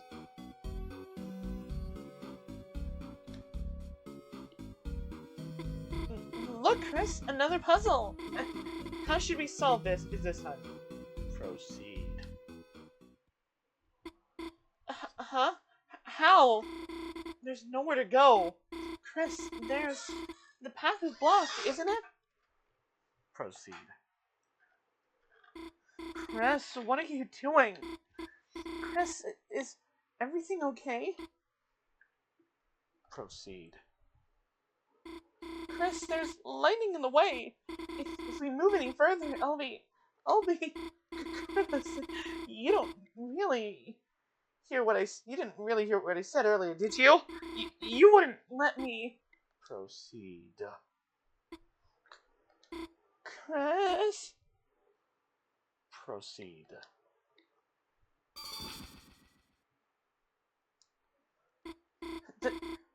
There. Looks like I did it. I just listened to Chris's command, and somehow, before I knew it, the puzzle was finished. What was I thinking? Chris wasn't trying to hurt me. You were just making me stronger, right? I didn't want to do a puzzle. It's better like this. I want to make sure. Have we done all the dudes? Well, I'm gonna really backtrack real quick here. There's a lot of backtracking in this one, you know that. There's gotta be backtracking. You can't just do this normally. This is a weird route. You want to unlock extra content, don't you? Looking for irresistible deals that will blow your mind? Guess what? You can. 4 left. Okay then, chat. 4 left. Jesus.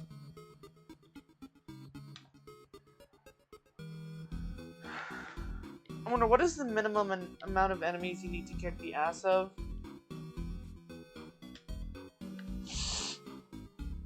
For a weird route to begin. I mean, surely, just as long as... You started by saying some weird shit and getting the ice ring. And then you go back and deal with those guys before you get to... the end with Burnley. Surely it's fine. Also, wow, Noelle is getting stronger. Look, Noelle. Rats. You hate them. I think those are mice, Chris, and I don't know, I've just been... I feel like maybe they're... My hand was off the controller. I had one hand on it. The other one was picking out my eye because... Youch. It stings a little. For reasons. Now that I look at them, they're kind of cute. They can't harm us. Everything in this place can hurt you, Noelle. Don't you know that? I'm just trying to make sure that you don't die. Are you sure we can't just talk this out? What kind of game do you think this is? Well, this isn't a game, this is real life, Chris. We can just talk to these people, right? They're not people. Okay then.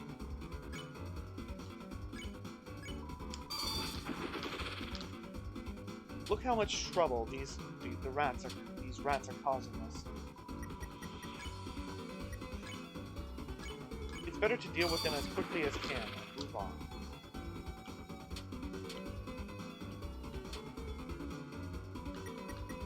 I guess you're right.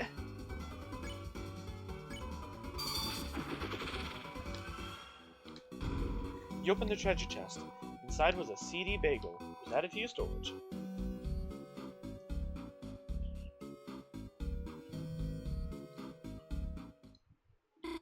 I'll go ahead and do the puzzle.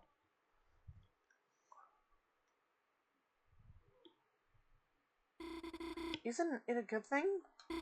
I'm solving things by myself. Taking new things for myself. Defeating enemies by myself. Every time I do it, I'm getting stronger. What did I do when we got that ring? When I solved that puzzle? It doesn't matter. It doesn't matter if I can't remember. It doesn't matter if the battles are blurring together. If Chris tells me to do it, I can do things I could never do before. Isn't it a good thing, though? I'm getting stronger. As long as I just do what they say. As long as I'll finish, Chris. Should we find some more enemies? Sure. We will. Oh god, don't hurt me. Put the trash and found 20 bucks. Add it to your money hole. Found 80 bucks. Please. I was just hiding. I didn't do anything. It's good at... Well, it's fine. They're being stronger, right? Like you said, they aren't getting hurt. They'll be fine once, you know, they defrost, right? Exactly. You understand it now. Right. Susie understands it. You should have... Honestly, what we're doing is a lot nicer than what Susie did. What did she do? She tore through the first place that we visited, which was similarly full of enemies, and thrashed all of them. They survived, but she kicked their asses in such a way that they'll never forget it. And they'll likely never forgive her for it. What we're doing here, they'll forgive us. They'll forget it too. They'll just remember a nice sleep. They'll just remember a nice nap. Nothing more, nothing less. Yeah. Surely if Susie does it, then, and she probably is very good at this, you know? Probably able to, you know, dominate her enemies. It's probably fine. Noelle, stop thinking about Susie now.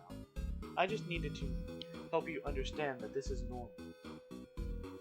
The only thing that changed though is that she did it with a hammer, per se. She wasn't really solving problems. She was just causing a big ruckus. Big racket. Sure, she dispatched the enemies. But she did it in a way that ultimately would get her caught. That would get her ass kicked.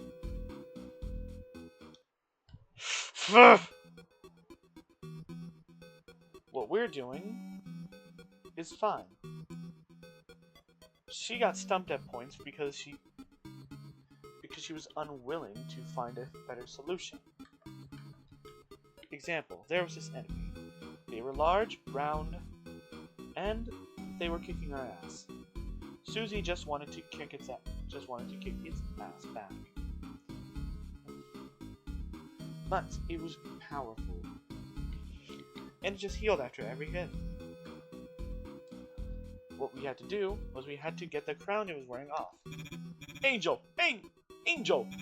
Are you looking for the Ring of Thorns? That'll be 1997 from. Here's your ring. Careful, it might sting. You got the stolen ring. Don't worry, for our no money back guarantee. This is one purchase you will regret. This is one purchase you will regret for the rest of your life.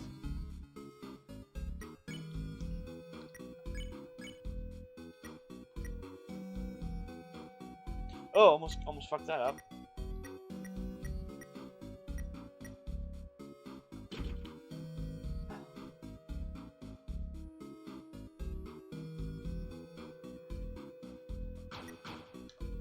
You know, it's funny. They give us this ring that makes it to where that ice spells are cheaper. But we don't need to do those kind of ice spells anymore. All it does that it matters to us is that it unlocks, you know, Snowgrave. It doesn't do anything big. Or at least something that matters as far as those. Because there's no more enemies left. Maybe... Like, hold on. I want to see something.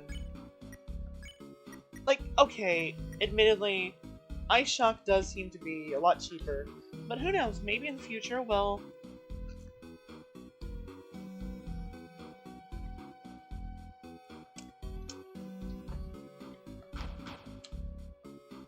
Also, what love power are we? Maybe in the future we'll fight, and we'll have Noelle on our side again. Maybe then the 8% Ice Shock will be really good. Noelle, there you are! Just in time. We can both go back to Queen and... Noelle? Chris, it looks like another enemy. Should I freeze him? Noelle? Noelle, it's me. Don't you recognize me? Uh-huh. Bertley? Noelle, are you okay? What are you doing with Chris? We're just getting stronger. Getting stronger? How? Chris, what are you doing? Proceed. What? Proceed? Where? Noelle, where are they talking about? That's it, Chris. I don't know what you're doing. But if you're hurting my friend Noelle, then I have no choice but to stop you by force.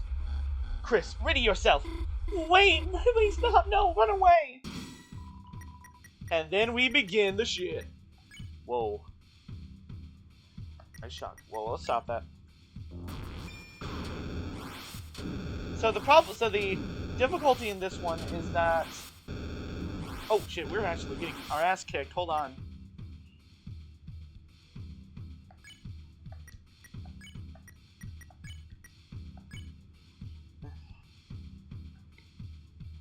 Heal yourself. You should heal yourself now. She's stronger than us now, by the way. Oh, fucking hell, my god. Oh, god! Shit. I don't know why his attack in particular is...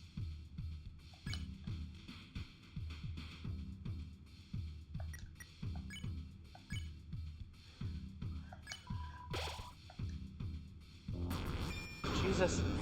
What the fuck is wrong with this attack? Whoa, okay, hold on.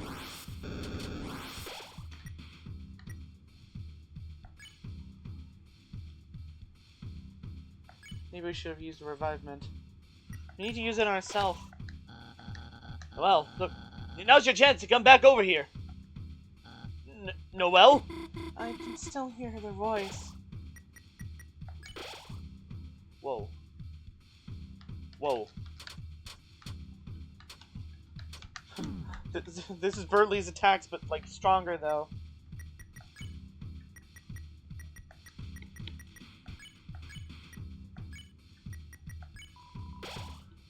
Whoa, that's a cool ability. Noelle, you... Come on. No, why aren't you... Why am I getting... I don't know. Oh, I'm off my game, aren't I? Noelle, come on. It's fine. You don't have to do what they say.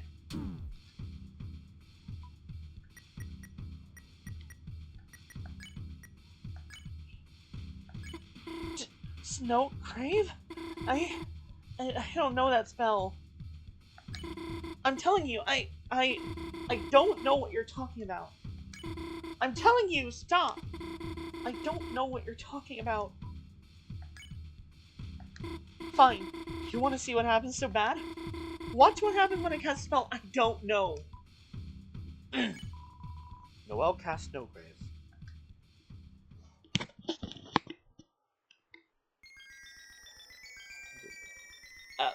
Noelle? What are you...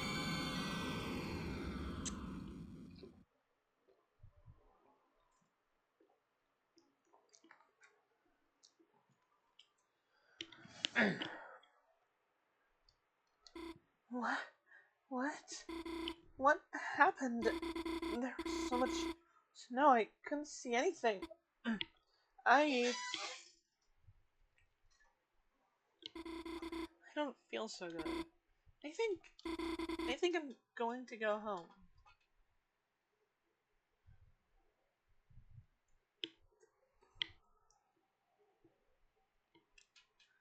I think I'm hacking up like some phlegm. I should worry about that. Save. Well, we did Snowgrave. It's hard to see into the ice. time to take an alternate route. Saying goodbye to all the other funny things we were doing. You know, I think it's cool that we can actually see all this earlier. But, like, only a little bit from, like, the other place. It's a manhole. There's a ladder leading inside. Enter it. Climb into the manhole.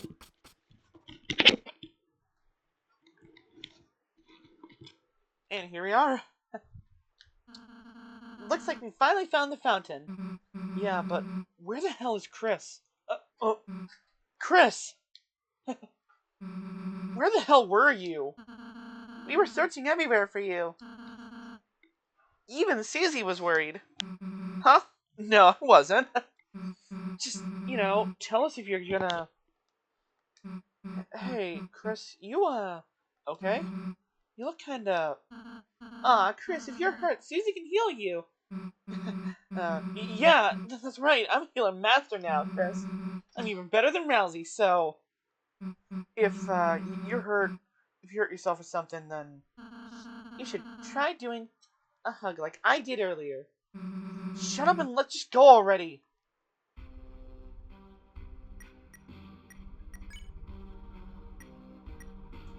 Whoa, Chris, you're actually gotten stronger. Remember, weren't you weaker before? Huh? Isn't this... that guy from before? Why is there a statue of him? It's not a statue, Susie. Huh?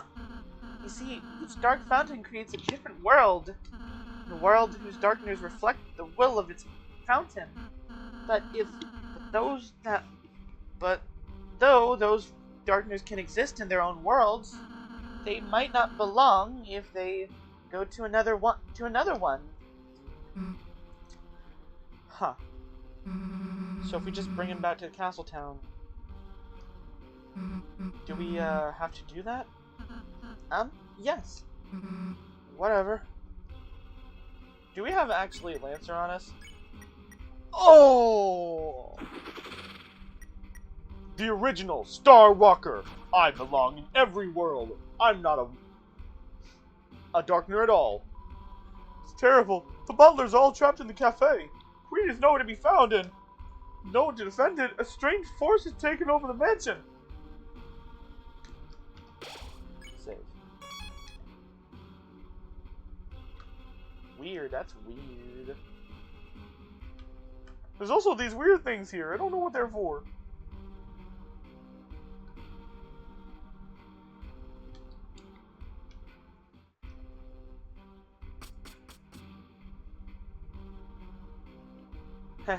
We're spam-tinning it.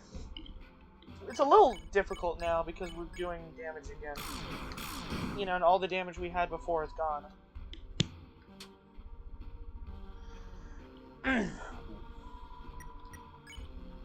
Yeah, you see, like, it's... Even with all this damage...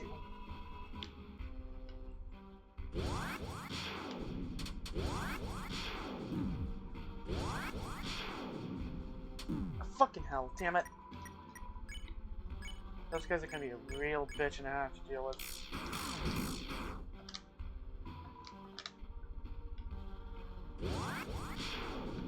Fuck, fuck, fuck. Fuck, fuck, fuck. What the fuck, fuck, fuck. Damn it. Okay. I'm really off my shit today. Yeah, I mean, we did get our ass kicked by... Yeah, you know?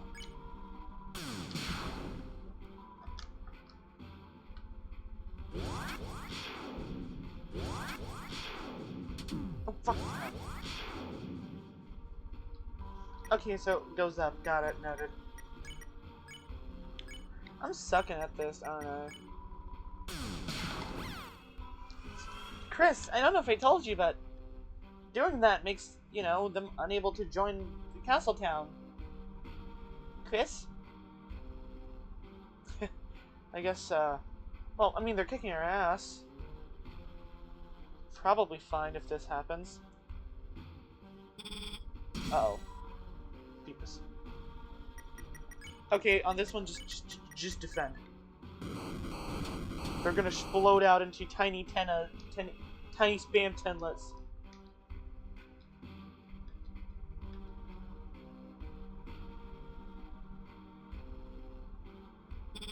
Oh, crap. You know what? Maybe it's better if we just, you know...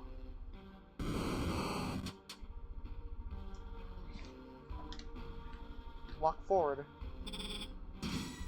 Yeah, like this is better if we just walk forward. Instead of going through... trying to weasel between them all.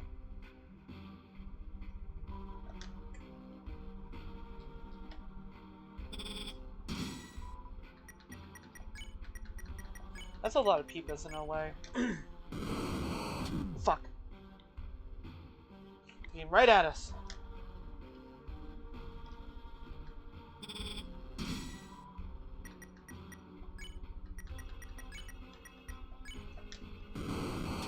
Shit. Oh shit, stumbled. Damn, this shit stumbled?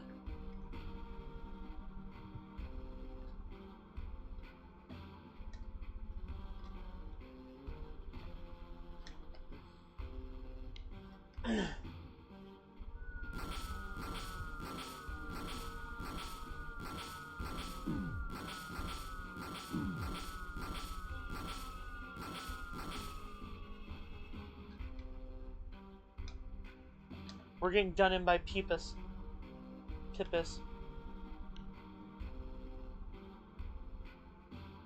Let's avoid the Peepus. Rousey, please. Jeez, Rousey, you almost fucked us up.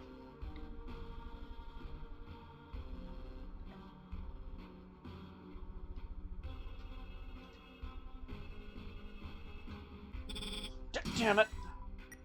Right.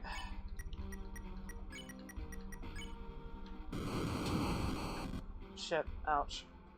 We're getting Peepus maxed right now.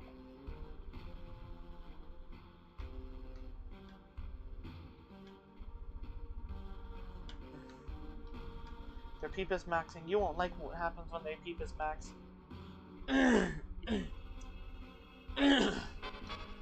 Alright. Okay, I may actually have to, like, kind of, like, take this seriously.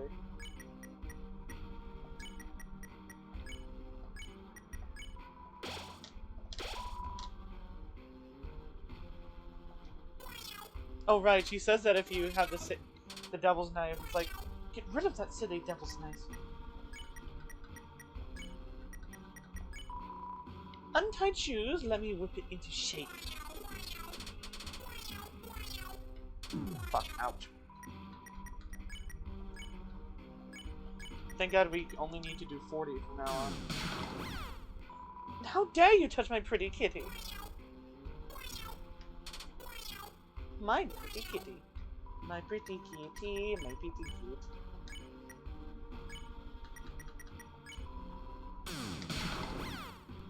You've been a bad dog. Oh, I don't want to say that around my dog. He's like, oh, I'm just doing it, I'm just being nice. Oh, Jeep, you're a good boy. I love you. She's a lot easier to beat than... How dare you! Jeez. Oh, how the fuck did I dodge that?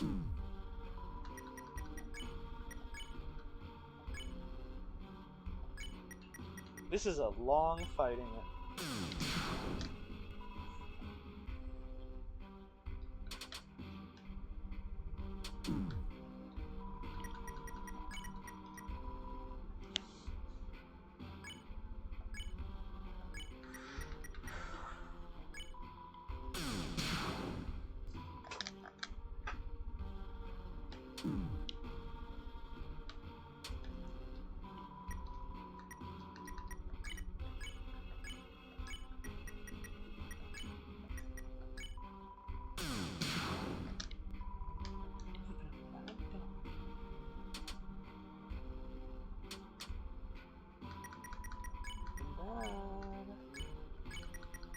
Trying to kick their ass.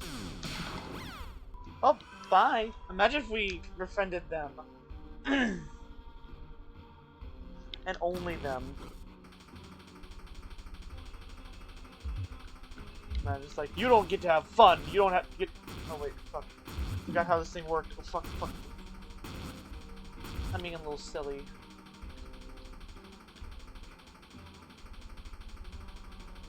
And there's no fun stuff with the coffee, with the tea.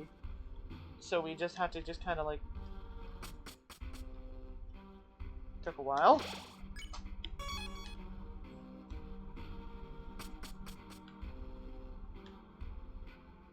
Yeah, I'm pretty sure this, Oh, look, morning. He's like, oh, wait, hold on.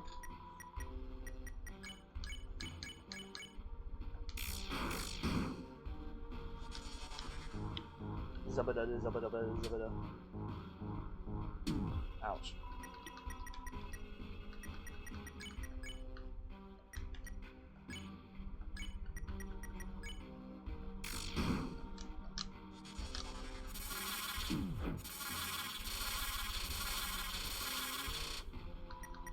That makes this a lot easier.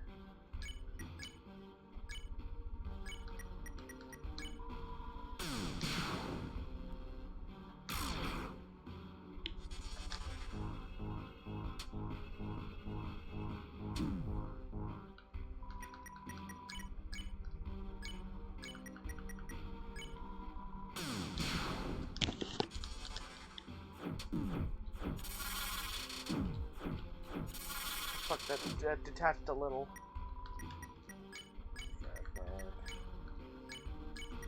I don't know why. Sometimes I'm like good at this game. Like, I mean, I dealt with Burst and Boom like really quick. You know, remember that? That was good. That was a good day. Sometimes I'm just getting my ass thrashed by whatever. Anyway, just make sure that we absolutely positively don't have any friends for us whatsoever. Move on. What the fuck?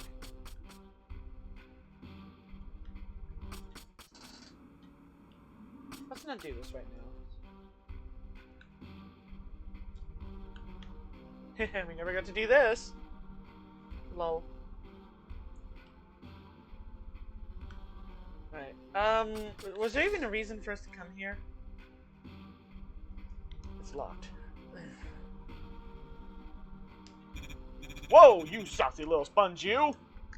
Don't barge in when a man is changing forms. Wait 1 second. Is that my esteemed customer? Thanks to you and that little Hojimama. She's a teenager. Ignore what I just said.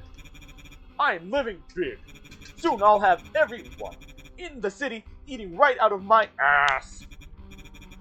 I sure hope no one steals the fountain around me now. I sure hope.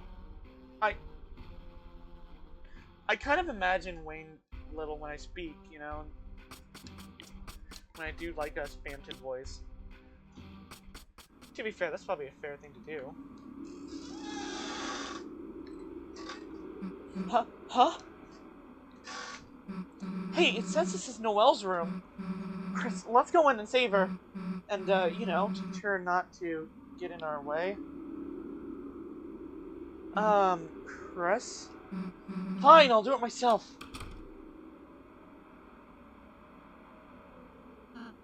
Chris, don't you wonder how they're doing in there? No. Oh, okay.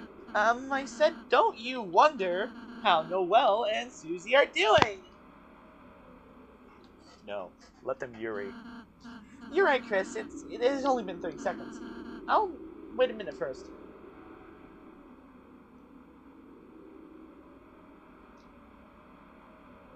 "7 minutes in heaven." Alright, let's go. Huh? Wait. We were supposed to... Hey, let's go. Wait, Susie, whatever happened in there? I want to make sure that the player totally knows what happens. What do you mean, what happened? In there with Noelle. Nothing. Nothing? Nothing at all? Just told her everything in the dream. Now she's feeling a lot better. Anything else? No, and let's go. I'll tell you later, Chris. Come on. Oh well, as long as Susan's happy, right? She scored. Honestly, good for her. I understand why Toby removed the implication that people were thinking that Chris might have essayed Noelle during the Chapter 4 sequence, but you know, like I think like there ain't no way that's not intentional. Also, dead pixel. But it is imaginable that you know Noelle and Susie did get a little lucky there.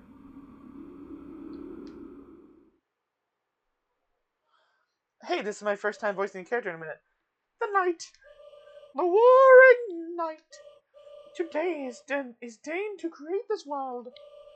Reaching its long hand into the sky, it coursed its will into its blade, and made, thrusting the fountain from the earth. Unfortunately, the world they created is trapped within the confines of a library. If only we had a way to make more darkness, we might be able to cover the whole world. That is when I realized this power of the will, the power of determination, is not something that all lightness is not something that all lightness possess. If one simply determined enough, could not make a dark fountain. Could not anyone make a dark fountain? I do not like doing this voice, it hurts. So then, if the night has taken its leave, then I will simply make a new one. But here I am, still empty-handed in my quest. Noelle is in no condition to assist me now. She must rest. And Bird Boy, I searched for him for ages, but my scent cannot detect him anywhere. How thoughtful you two have come to. You two have thought to. How thoughtful you two have thought to come to help. Fuck! How thoughtful you two have come to help me. Chris, Susie, which one of you wants to be in the new night? Get out of her way. Noelle needs to wake up. Wake? No. She has already wakened too much. She better close her eyes and sleep away into a darker dream.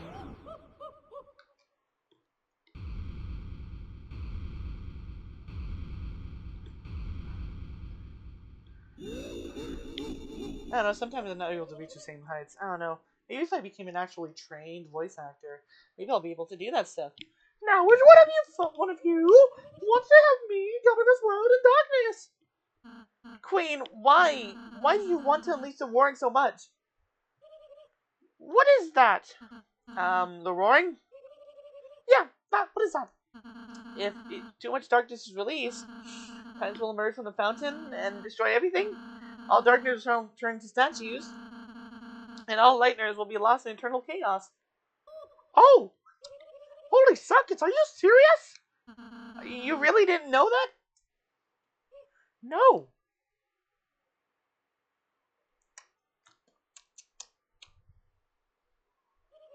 Well, my plan's a shot. My one idea to help Noelle failed. Go ahead, Chris, seal the fountain. I will not stay away any longer. That's anticlimactic.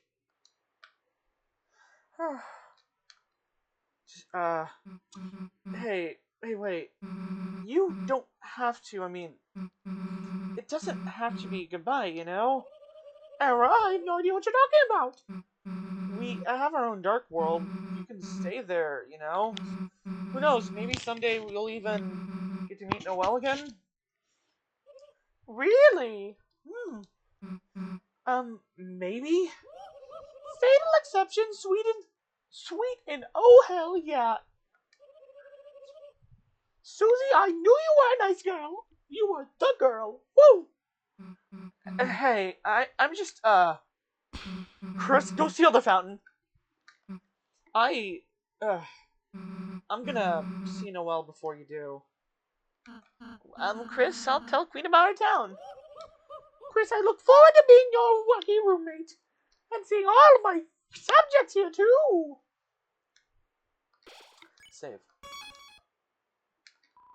It's a machine that sells pre-fountain refreshments. One bagel is $1.20. We don't need revivements because there's only one person in this next fight. You know what it is. This is not a blind playthrough.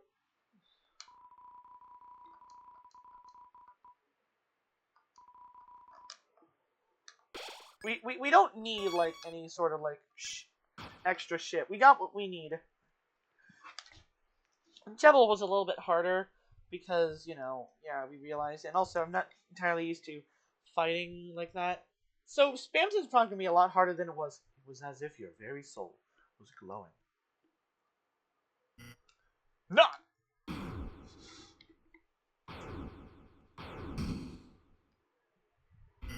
Let me say thanks.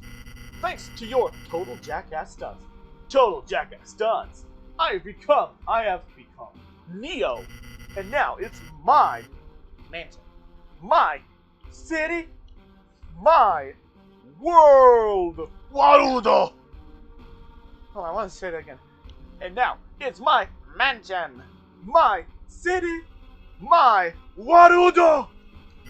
So why are you stealing the fountain? To fuck me over? To fucking shit me over right at the good part. What are you, a game show host? Ah, kid, forget it. Forget it. I am an honest man. I'll let you pay your way out of this one. Pay with your rapidly shrinking life.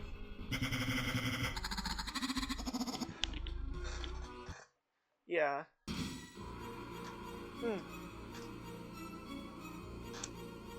This is probably gonna be a way harder fight. So what do we gotta do? Heals a lot of shit. So yeah, if we run out of things, we'll do that. Physical damage. We do physical damage. It's good damage. In fact, because it's defensive, it probably works. I remember when you were just a lost little sponge sleeping at the bottom of a dumpster. Wait, that's me.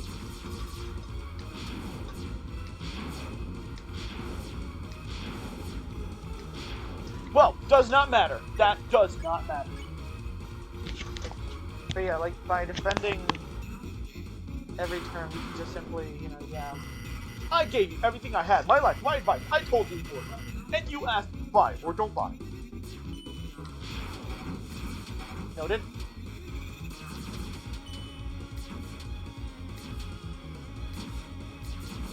Dear Princess Celestia, recently I've learned what Yuri Gem means. I gave you my commemorative ring for the price of my favorite year. My favorite year. And you just come in and do this shit? No way, no Jose. No Jose. My name's Bamson, she's Bamson. And you come here like this to steal my identity. And this is how you pay me, treating me like DLC. Oh! That's a reference to the Elden Ring DLC. What? Are you serious? It's for you.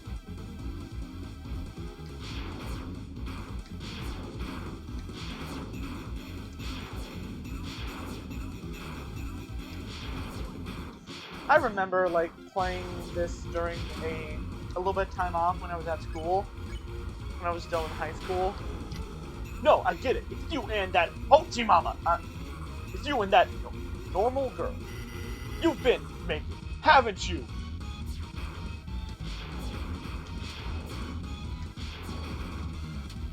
Oh, that probably was not a smart idea on my part. We're gonna need some fried pizzas here. You've been making hyperlink block, and now that you have your own supply, you don't need me. You asshole.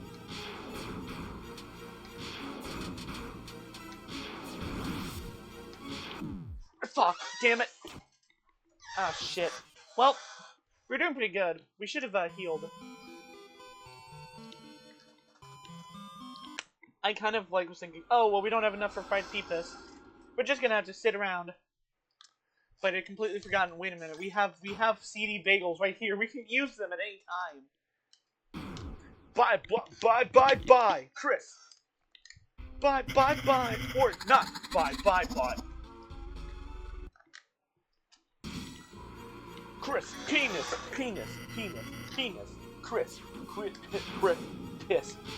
piss, pingle, piss.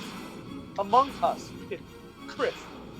I don't know, like, this allows me to start saying completely weird shit, really wacky shit, and say it's completely normal because, hey, it's Bamton! All my circuits is Phantom Expansion! Yes, you know me. I buy, please, I need money. Please. Subscribe to me, please. Please, subscribe to me. Please, please! They should have that as a reference. You know, as a kind of a commemorative little thank you, Rain Video TV, and all the guys and all the people at RTVS Solutions. They, like, have like him say, subscribe to my newsletter, please. Subscribe. Please subscribe to my newsletter, please, please. And this is how you hate me, by shitting in my ass, in my Cheerios, in my off-brand Cheerios. Hi, Foxy UCN 5 stuff. Hold on, I'm looking.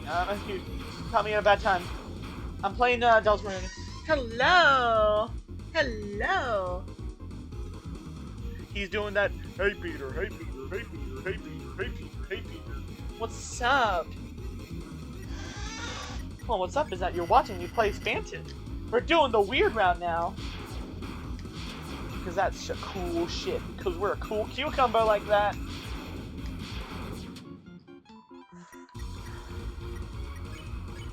Or something like that. Let's do this. You've been making hyperlink block. And now that you own your own supply, you don't need me. We're doing better than what we did doing earlier. That being, we were getting hit constantly, and we got here with this relatively easy attack. We almost died. No, well, we almost died just now. Okay, more Pickle Ricks. Okay, we get it, okay. I'm Pickle Rick, Pickle Rick, Pickle Rick, Pickle... Is that even Pickle Rick? I don't know if it is. I was too trusty, too honest. I've always been a man of the peepus. A real peepus person. And this is what I get. Fake fans, fake MFers, let me tell you, Chris, I thought you were one of the good ones, one of the good blue men. And then to find out you're not even a man, you are days down, days down. Chris, why didn't you tell me? I should have known you would have used my for evil. Oh, right, that's why I sold it to you.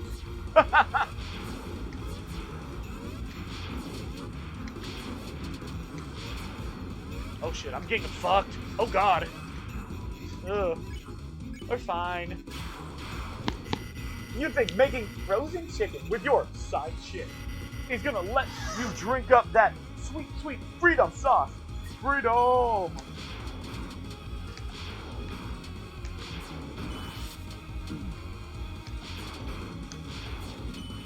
And the last one, he's like, uh-oh. So he starts doing weird shit there. I wonder how much health this guy got left. Well, you're fucking right. But don't blame me when you're crying in a broken home, wishing you let old pal Phantom kill you. Little guy, little dancing guy. Yippee! Yippee, yippee, yippee, yippee. It's what I say, it's what I say, it's what I say. Chris, let me tell you something about something. It's called freedom. And oh shit! We almost died. Soon, case of Neo. I think we're at the point where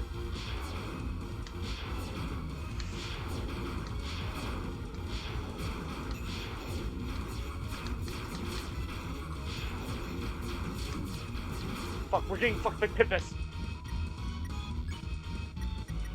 Man, I love getting absolutely fucked over by Pippus. Can a little sponge do this? Go, gaga, and die. Oh, shit, it's a stronger version of that last one. Fucking hell. Wow, wow, hey, these guys do a lot more damage than they usually do. Okay, let's get better at this. Particularly some of those attacks. See what I mean? Like, I don't know why. It's like the fight versions of these fights are just, like, worse for us. Because, like, you saw us. We took out both Spamton and Jevil on the you know, like, nice person map. with ease, and now we're taking a little bit longer for these. Oh, that sucks. Yep. Yeah, it's a little harder here. Thank you for agreeing. And thank you for being a loyal follower, even though we're not playing FNAF right now. So don't worry, once Deltarune is over, we're gonna do some more FNAF.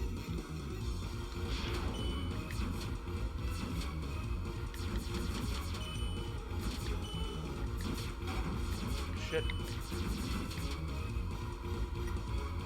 So don't worry about that. We'll do some more of that.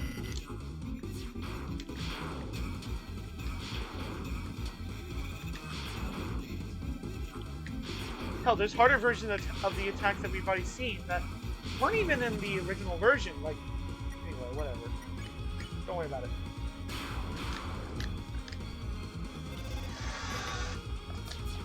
Like, too much peepus, I'll tell you what.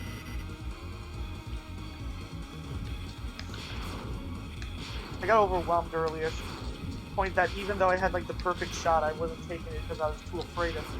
I don't know. I was feeling overwhelmed. Like we gotta wait for it to be like high in the sky like that, or like just bouncing slightly.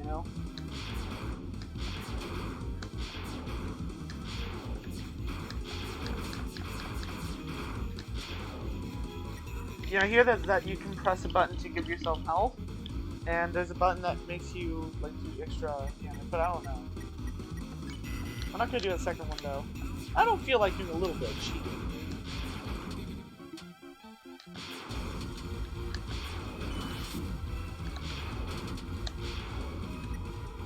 See, that attack gives us a little bit of issue.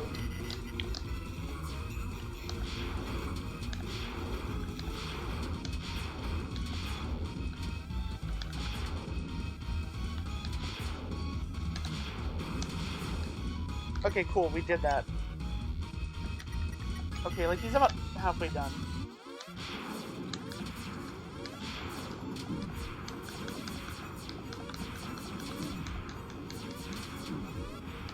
Fuck, I don't know what's wrong with that attack.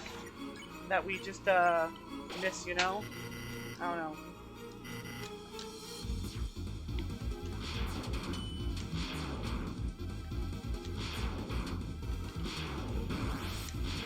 Now you're blind, but hey, you do have a nice mouth. That's weird to say. Yeah, but it's totally what's happening on screen, trust me. Okay, we're almost done. We're halfway there,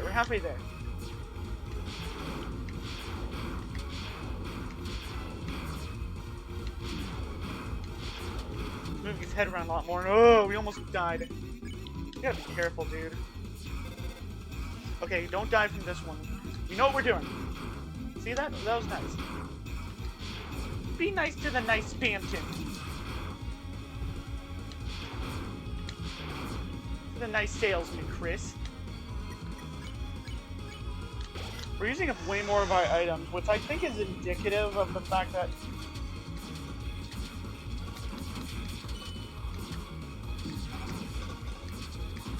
okay, that one gave us issues, but doesn't matter.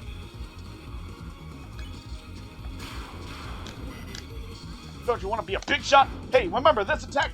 We're here. We're still doing this one, apparently. You thought we were not doing this one? Haha! Stupid you. That's stupid. Chris, don't be stupid. That's stupid. Stop being stupid. Chris, stop that right there. Go, Gaga, and on. What? It's for me. Thanks for that. I needed that. Okay, we're 3/4 the way done. Breaking and cracking. Oh shit, here we go. Give me the money.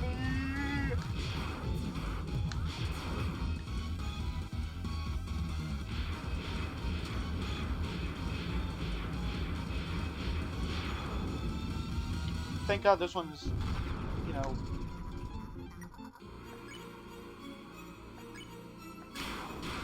I think we did it. My esteemed customer, I see you are attempting to deplete my HP.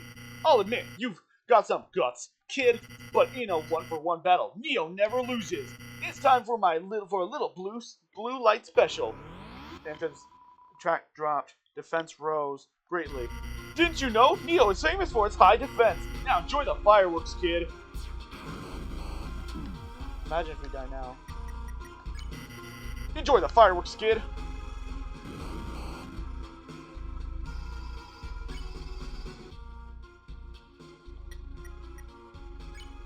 But we can't do anything about it? Oh, Chris calls for help. But nobody came. What? You're calling friends? You think you can beat me with your friends? Magic! Go ahead, kid. Call all you want. No one will ever pick you. Trust me, kid. Friends, they abandon you. Call for help, but nobody came. Go ahead and scream into the receiver. The voice runs out eventually. Your voice, their voice. Until you realize you are all alone. On a Friday night. How pathetic. Call for help. But nobody came. There will be no miracles. No more magic. You lost it when you tried to see too far. You lost it. Don't you see? And I'm definitely not projecting about anything else. Call for help, but nobody came. You make me sick. Muttering your lost friend's name at the bottom of a dumpster. No one's gonna help you. No, get that through your beautiful head, you little worm. No one is helping you now. We whispered Noelle's name. Her? You're still trying to use her? You think she can hear you now, muttering the name? What's she gonna do? Make me an ice cream? Hey, is it cold in here or is it just me? Damn, that's a lot of damage right there. Shit. Can't wait till we use Noelle and whenever the hell she comes back, because she's bound to come back, right? I mean, that's what we said in chapters 3 and 4. We were like, oh boy, Noelle's gonna come back for those chapters. Is she gonna help us? Maybe she will do it for the 5th chapter, but we don't know. Huh? Huh? Burnley's alarm? A dream. It was really just a... Huh? Susie! Susie, what are you doing here? You invited us to study, remember? Oh, wait, I did, didn't I? You're in a good mood. Did you have a good dream? It was a nightmare. Oh, I'm just happy I woke up. Oh. The end was nice, though. What happened? well, hey, Birdley, time to get up and go. Birdley?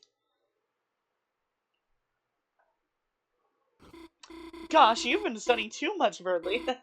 Honestly, you deserve a little rest, you know? Sweet dreams. Okay, I'm gonna go. Goodbye. What are you doing? You don't have a tail, do you, Susie? Huh? No way. Of course not. Really? That's great. That was weird, Chris. Somehow it doesn't feel like we just saved the world. Chris, hey, wait a second, Chris. We just actually saved the world, didn't we? Damn, we really are heroes. And no one even knows. Guess it's better that way, though, right? People freak out, right? Bye. He doesn't seem to be awake. Before you left, you gathered everything in that room. Ball of junk now.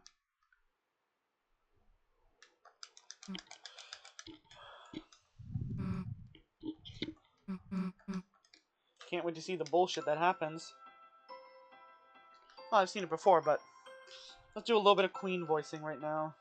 Yas, Queen.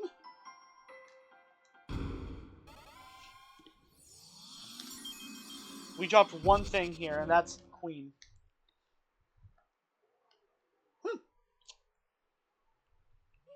So this is your castle town.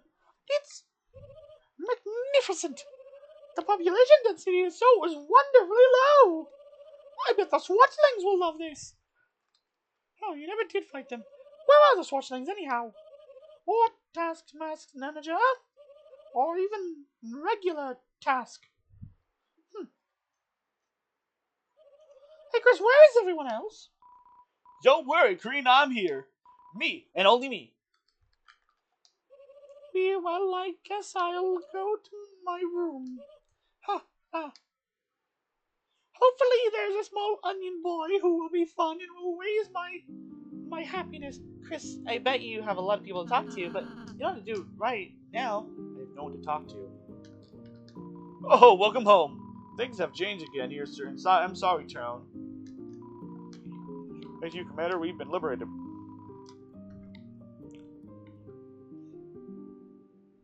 It's like, wow, this place is empty as shit. Where the fuck he come from? I have no idea. Oh boy. I'm trashy. I bet I'm gonna make a lot of new friends. Yeah, actually. Yeah, honestly, yeah, no, I have no idea where the hell Trashy came from because, you know. Hey, Rousey, what's up there? Oh, just more rooms I'm renovating. So, is your room there? Yes, I still haven't tested it though. Yeah, I guess we need to save your nerdy glasses collection later. For later. Rousey will soon set up EXE in my room for me upstairs. Do not worry. I have a long spreadsheet of demands ready. Though even if I have an awesome room, who will be there, of course, to enjoy it? I wonder how Noelle is doing now. I hear my ex-husband is downstairs. I mean, I guess that'll be fun. I don't know, I figure that, I kind of just figure that we always have honest the things that make that Rousey is in real life. You know, maybe a little red demon headband. A horns headband. I said a whole little theory the other day about how I think that Rousey is this, that, the other. Oh wait, hold on, there's something we need to see though. We need to see the hospital.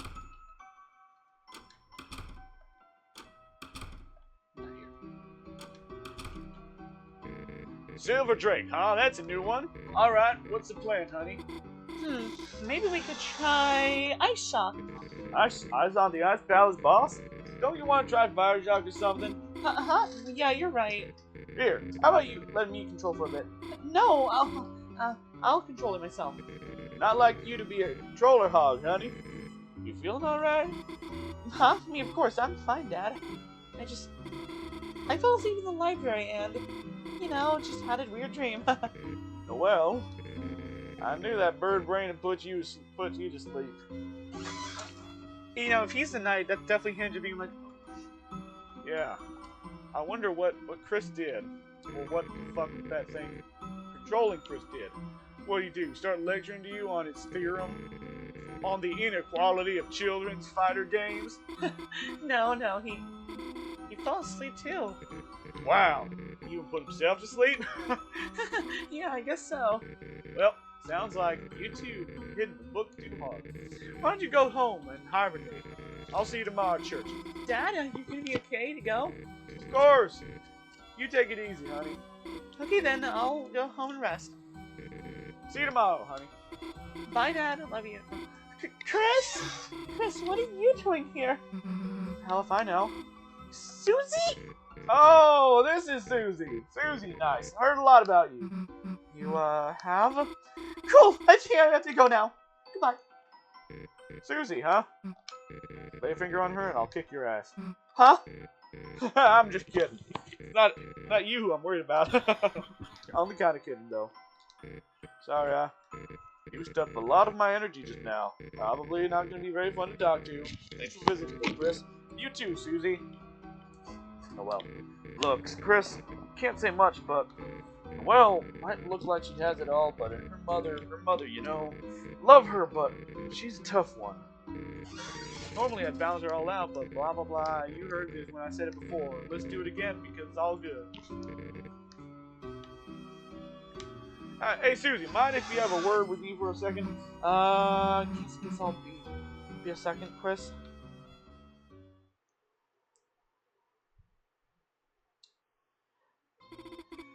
Come on, it was just a bad dream. Even so, it was so real. I can't get it out of my head. That voice, telling me what to do. A voice unlike Chris's. Terrifying voice. Chris, recently there's been something different about them. Why hasn't anyone else noticed it? I have to figure it out. Why Chris is acting so strange? Why do they keep coming to the hospital? To see you. Haha! Chris, how long have you been standing there? You yeah, really scared me. You know? Keep it together, Noelle. There's nothing to be afraid of. After all, a dream is just a dream, right? Chris? Why are you wearing my watch? When did you... In your dream. Hey, Chris, let's beat it already. Man, he kept telling me about Noelle, like, her favorite things, places she'd like to go. No idea what the hell that was about. So, what the hell were you two doing? Nothing, Susie. I was just about to go home. See you. Huh. Guess she's afraid of me again. Huh. Man, would be nice if she knew everything that happened was real, huh, Chris? Damn, come on. Try to be a little bit more enthusiastic, huh?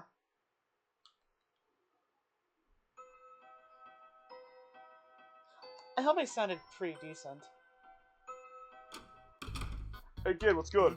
I hope you ain't committed any murders. Oh, see you, kid. See ya. Hey kid, what's good? I don't know what's up with you, but I will say this. Don't go committing any murders now.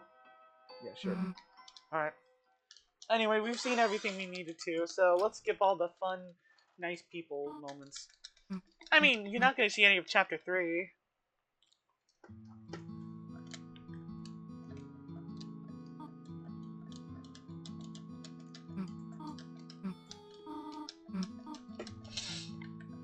Like, it's really all just, you know...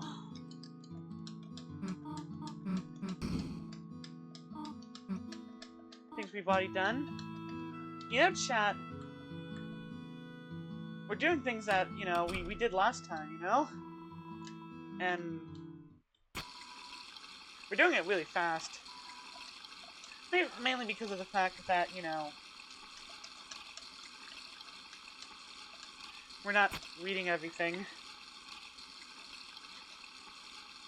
Some things are easier, some things are slower. Like, the fights seem harder, you know? Maybe it's because of the fact that, you know, I don't know, maybe the fight, because we're relying on fighting, maybe it takes longer, maybe they're harder in response.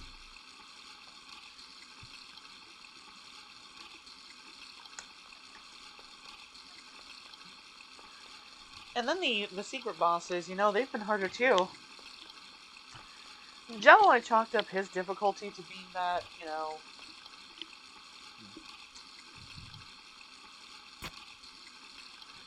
you know, he's always hard, but for some reason I just was off my game. Maybe I'm just not used to playing Deltarune violently like that. I only do it rarely, just for this run. I mean, the first chapter allowed you to be violent without problem, but every chapter thereafter is like, you shouldn't be violent. You know, it really makes sense that it took Toby some time to do everything.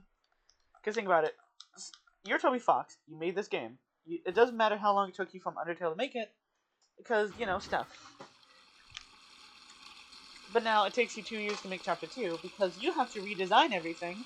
And make the world, you know, because, like, the game was fine. But, you know, it had some issues, gameplay-wise, you know. So it took you 2 years. That's fine. Plus, you're not... plus, you know, you're doing this shit on your own. Oh, with some help, but... maybe you get some more help. Also, you know, your hands are starting to hurt, so... maybe you should slow down a little. Yeah, you'll slow down next one. It won't take that long, right? It took well, it's taken a lot longer than 2 years to make this chapter. Well... but I think I'm at the point where I can automate this shit, you know, get some help, you know, we can streamline this a bit more. What should I do? I think at my current stance, I'll be able to make Chapter 4 really quickly, so maybe to make up for everything, I'll release Chapter 4 with Chapter 3.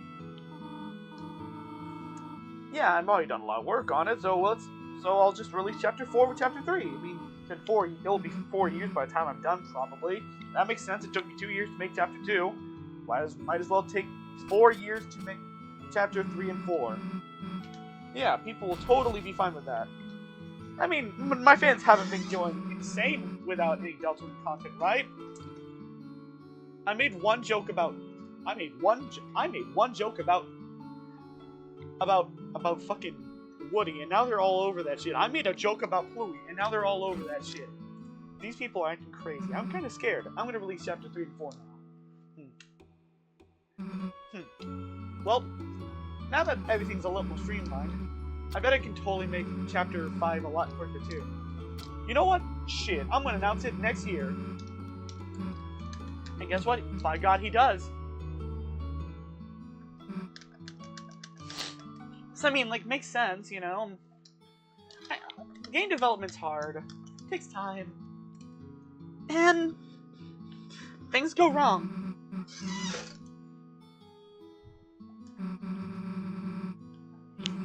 So confused.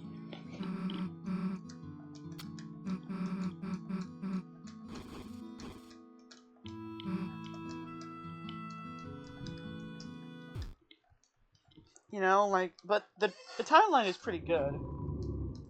It's pretty simple, all things considered, you know?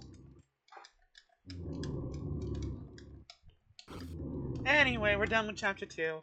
And, you know, chat, what we did this chapter was going to take less time because, well, Chapter 2 Weird Route is shorter than Chapter 2 Regular Route. And, you know, we've been doing things a lot faster because we're not talking and yapping. To be fair, if I played all of Chapter 2, even, you know, with speeding it up, with like I am, by just spamming and not voicing everything, it still probably would have taken a short amount of time. Like, I got from the end of Chapter 1 to Chapter 2 where I started this stream at pretty quickly.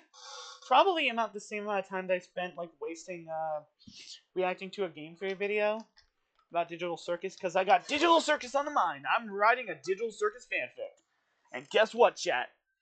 When I do decently far in it, I'll release it on AO3, and I'll even link it in the server.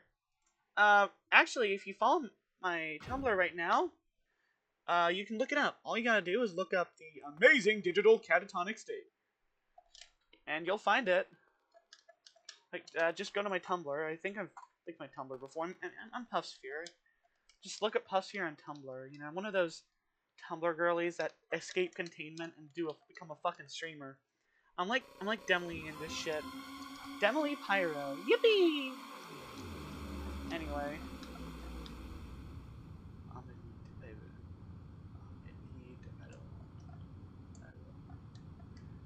Anyway.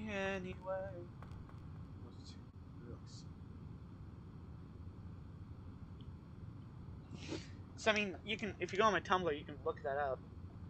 But be warned, 1, spoiler, 2, chat, close your ears if you don't want to get spoiled about what happens in my thing.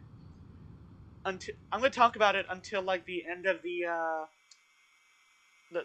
credits, about some things that I've already written, though the actual dialogue is more important than the story, but then, you know, what necessarily happens. So, I'm going to run down this. Most people, when they write a Deltarune, like, not Deltarune, Amazing Digital Circus, like, cope, like, fanfic, where it's like, oh, I'm coping over the ending of the Amazing Digital Circus, so I'm gonna write this. Usually, like, my characters are happy, they're happy. Like, wow, Pomni, I love being a normal girl, and my friends are alive. But no, my ass said, I'm gonna make them miserable. It's literally like, me, I'm Jigsaw, Jax is wearing a fucking reverse bear trap. Like, real world Leroy, real world Jax, tries to commit suicide twice in the same chapter.